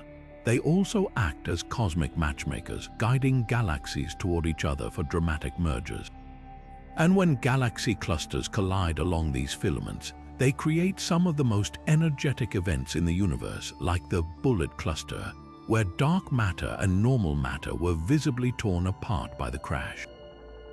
Yet the cosmic web still holds mysteries. Why do some filaments appear thicker or more pronounced than others? How exactly does gas move along them? And what role do they play in the universe's expansion? Each question pushes our understanding further. What's clear is that without these filaments, the universe would look utterly different. No grand clusters, no sprawling galaxies, just a lonely, disconnected sea of stars. As we peer deeper into the cosmos, telescopes like the James Webb Space Telescope and the upcoming Euclid mission are poised to map these filaments in unprecedented detail, revealing the universe's hidden blueprint. And with every new thread we trace, we uncover another piece of the puzzle: how the largest structures in existence shape the fate of everything within them. Next, we'll step even further back in time to explore the ancient relics of our galactic past, globular clusters, the fossilized remnants of the universe's earliest days. Turning our gaze toward the twilight of cosmic history, we encounter strange celestial time capsules, globular clusters. Picture dense, shimmering spheres of stars, each containing hundreds of thousands or even millions of suns packed into a space just a few hundred light-years across. These aren't just any stars, though. Globular clusters are the universe's senior citizens, some nearly as old as the cosmos itself, and they hold secrets about how galaxies like our Milky Way were built. What makes globular clusters so extraordinary is their age. While most stars in our galaxy's disk are relative youngsters, only a few billion years old, globular clusters boast stars that formed over 13 billion years ago. That means they were born when the universe was in its chaotic infancy, just emerging from the primordial soup of the Big Bang. Their stars burn with a purity rarely seen elsewhere, composed almost entirely of hydrogen and helium, the raw ingredients of the early cosmos. Later generations of stars, like our Sun, contain heavier elements forged in the hearts of earlier stellar giants, but globular clusters, they're cosmic relics untouched by the pollution of later supernova. These clusters don't just sit quietly in space. They orbit galaxies like ours in wide, looping paths, often tracing the outer edges of a galaxy's halo. Their trajectories suggest they were here long before the Milky Way's iconic spirals took shape, perhaps even before the galaxy had a defined structure.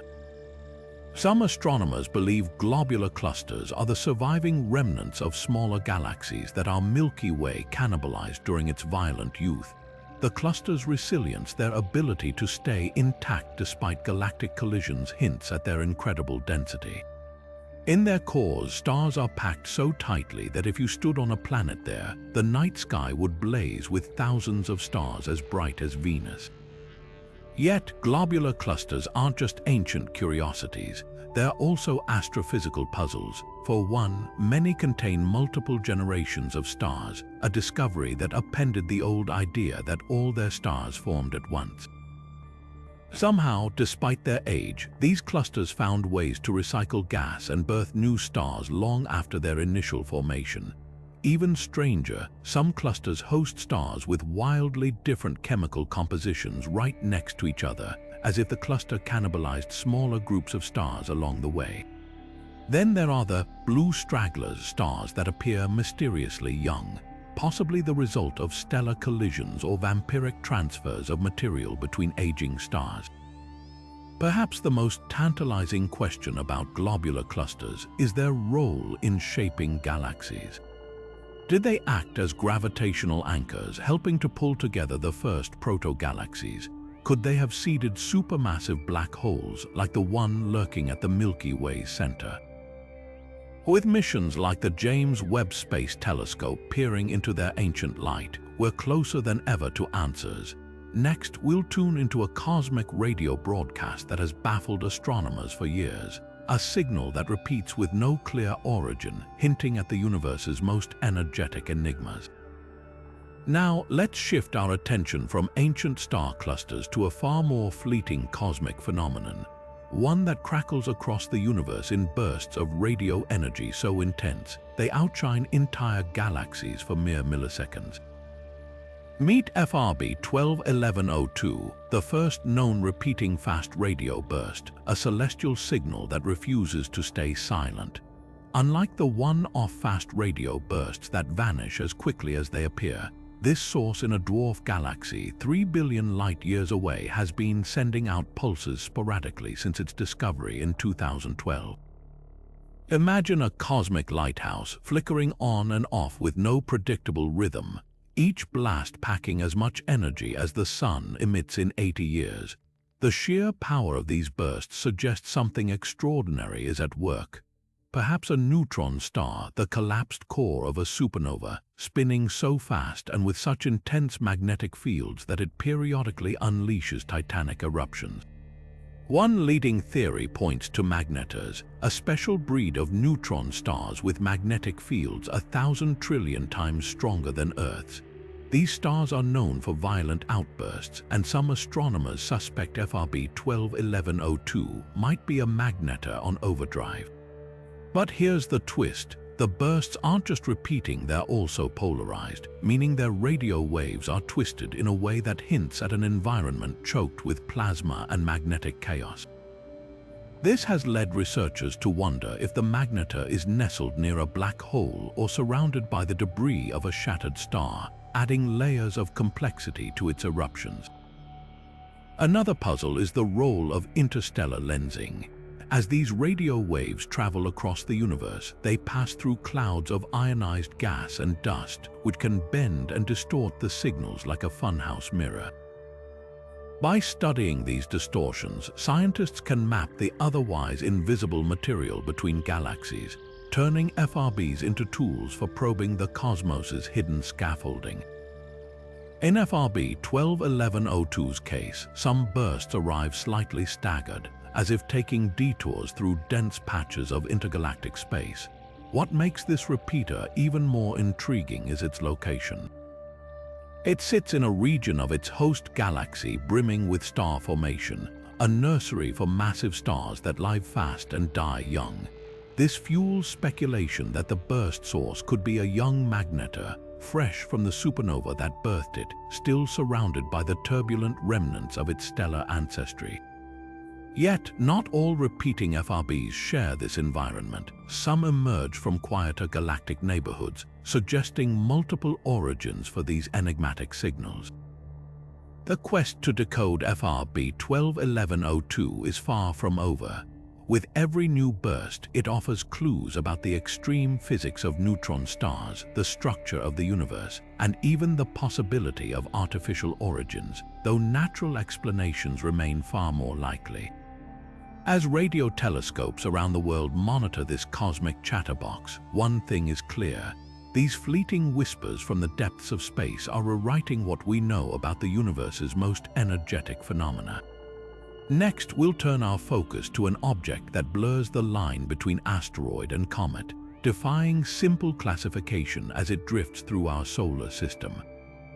Now, let's unravel the mystery of an object that defies the tidy categories we've created for cosmic wanderers. Meet Elst Pizarro, a celestial oddball that acts like a comet but looks like an asteroid, a true hybrid that has left astronomers scratching their heads since its discovery in 1996.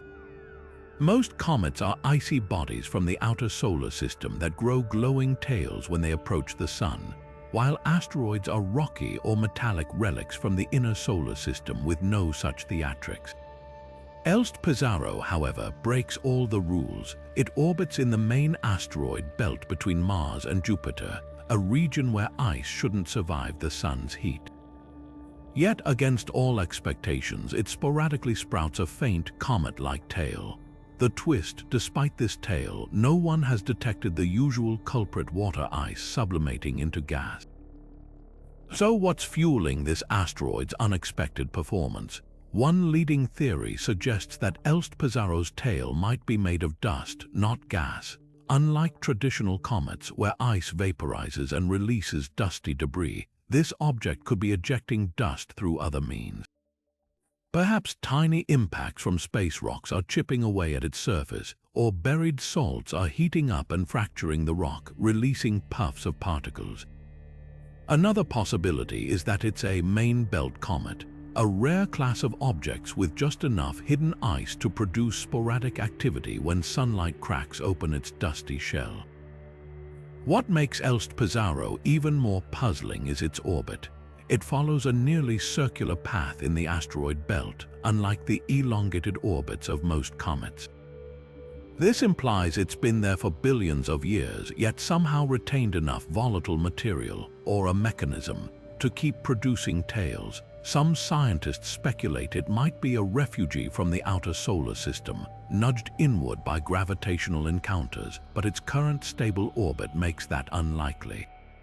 The mystery deepens when we compare it to other hybrid objects. Ceres, the largest asteroid, has been caught spewing water vapor from its icy crust, while asteroid 321 Phaethon showers the Earth with the Geminid meteor dust, yet neither has a persistent tail like Elst Pizarro. This suggests that our hybrid might represent a new, undiscovered phase in the life cycle of solar system bodies, where asteroids evolve or behave in ways we don't yet understand. The implications are thrilling. If Elst Pizarro's activity stems from hidden ice, it could mean the asteroid belt holds more water than we thought, reshaping theories about how water reached Earth. If it's dust-driven, it might reveal new geological processes at work on airless worlds. Either way, this cosmic chameleon challenges our definitions and reminds us that nature rarely fits into neat boxes.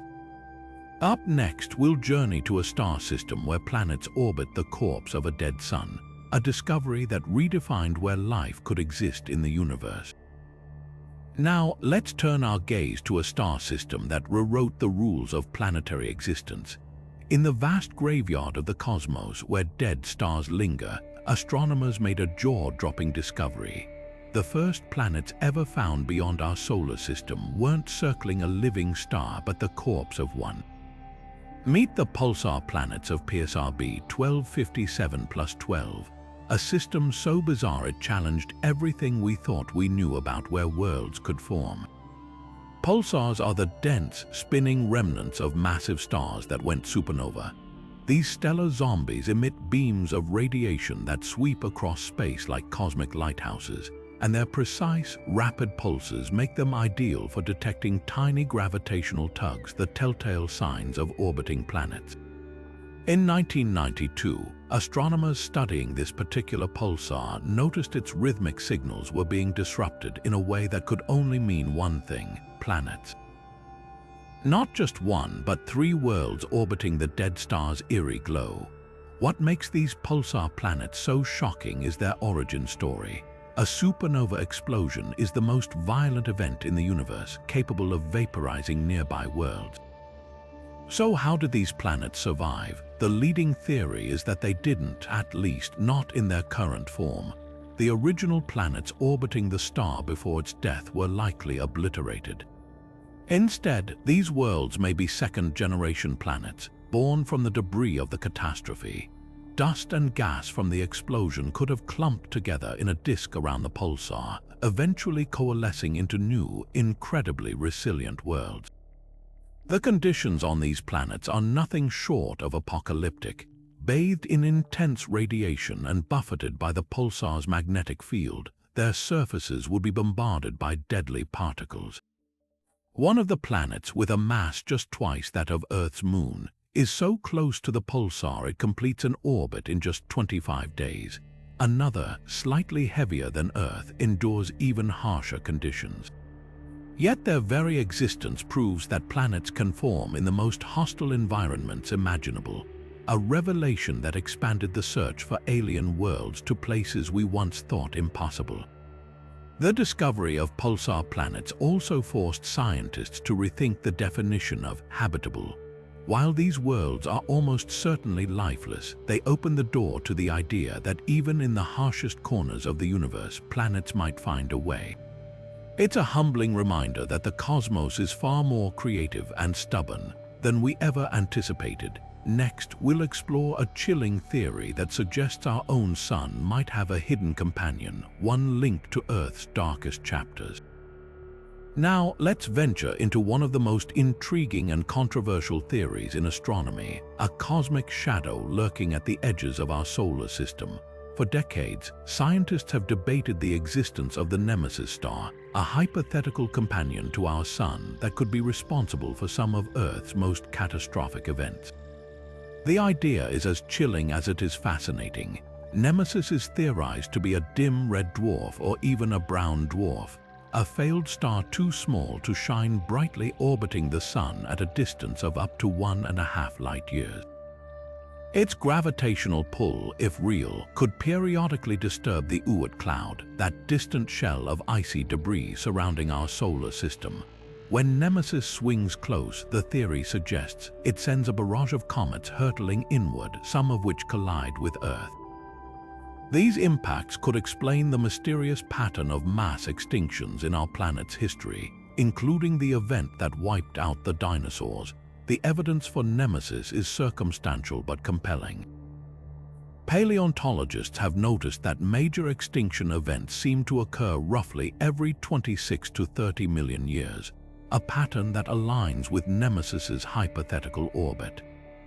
Astronomers have also detected similar binary star systems, where a dim companion orbits a brighter star, adding credibility to the idea. But despite decades of searching, no such star has been found. Modern sky surveys, like those conducted by NASA, a wide-field infrared survey explorer, have scanned vast stretches of space without spotting Nemesis. Yet the mystery persists. Some scientists argue that Nemesis could still be out there, hiding in the glare of brighter stars or lurking in an unexpected orbit. Others propose that the gravitational disruptions attributed to Nemesis might instead come from the Milky Way itself. As our solar system bobs up and down through the galactic plane, it could periodically pass through denser regions of interstellar gas and dust, triggering comet showers without the need for a hidden star. The Nemesis theory, whether proven or debunked, serves as a powerful reminder of how interconnected our solar system is with the wider cosmos. Even if Nemesis doesn't exist, the search for it has deepened our understanding of stellar companions, orbital mechanics, and the hidden forces that shape life on Earth. It's a tantalizing what if that keeps astronomers looking and wondering what else might be lurking in the dark. As we conclude our journey through 50 of the strangest objects in the cosmos, let's reflect on the awe-inspiring mysteries that still await discovery. Every strange star, every unexplained signal, every cosmic oddity reminds us that the universe is far more vast and wondrous than we can imagine. Who knows, perhaps the next great discovery is just around the corner, waiting to rewrite the textbooks once again. If you've enjoyed this cosmic deep dive, don't forget to like, subscribe, and hit the notification bell so you never miss an exploration of the universe's greatest mysteries. Share your favorite strange object from the list in the comments. Was it the Black Knight satellite, the WOW signal, or something even more bizarre? Until next time, keep looking up. And so, as we wrap up this extraordinary journey through 50 of the universe's most bewildering wonders, one thing becomes undeniably clear: our cosmos is brimming with mysteries that defy explanation.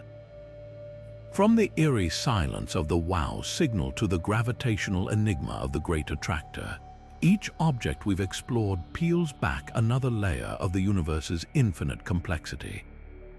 Yet, for every question answered, a dozen more arise, reminding us that the universe is far stranger and more magnificent than we could ever imagine.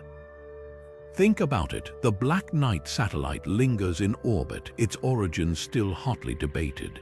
The Hexagon on Saturn stands as a perfect geometric storm, defying every model of planetary weather. And the ghostly whispers of dark matter and dark flow hint at forces we're only beginning to grasp.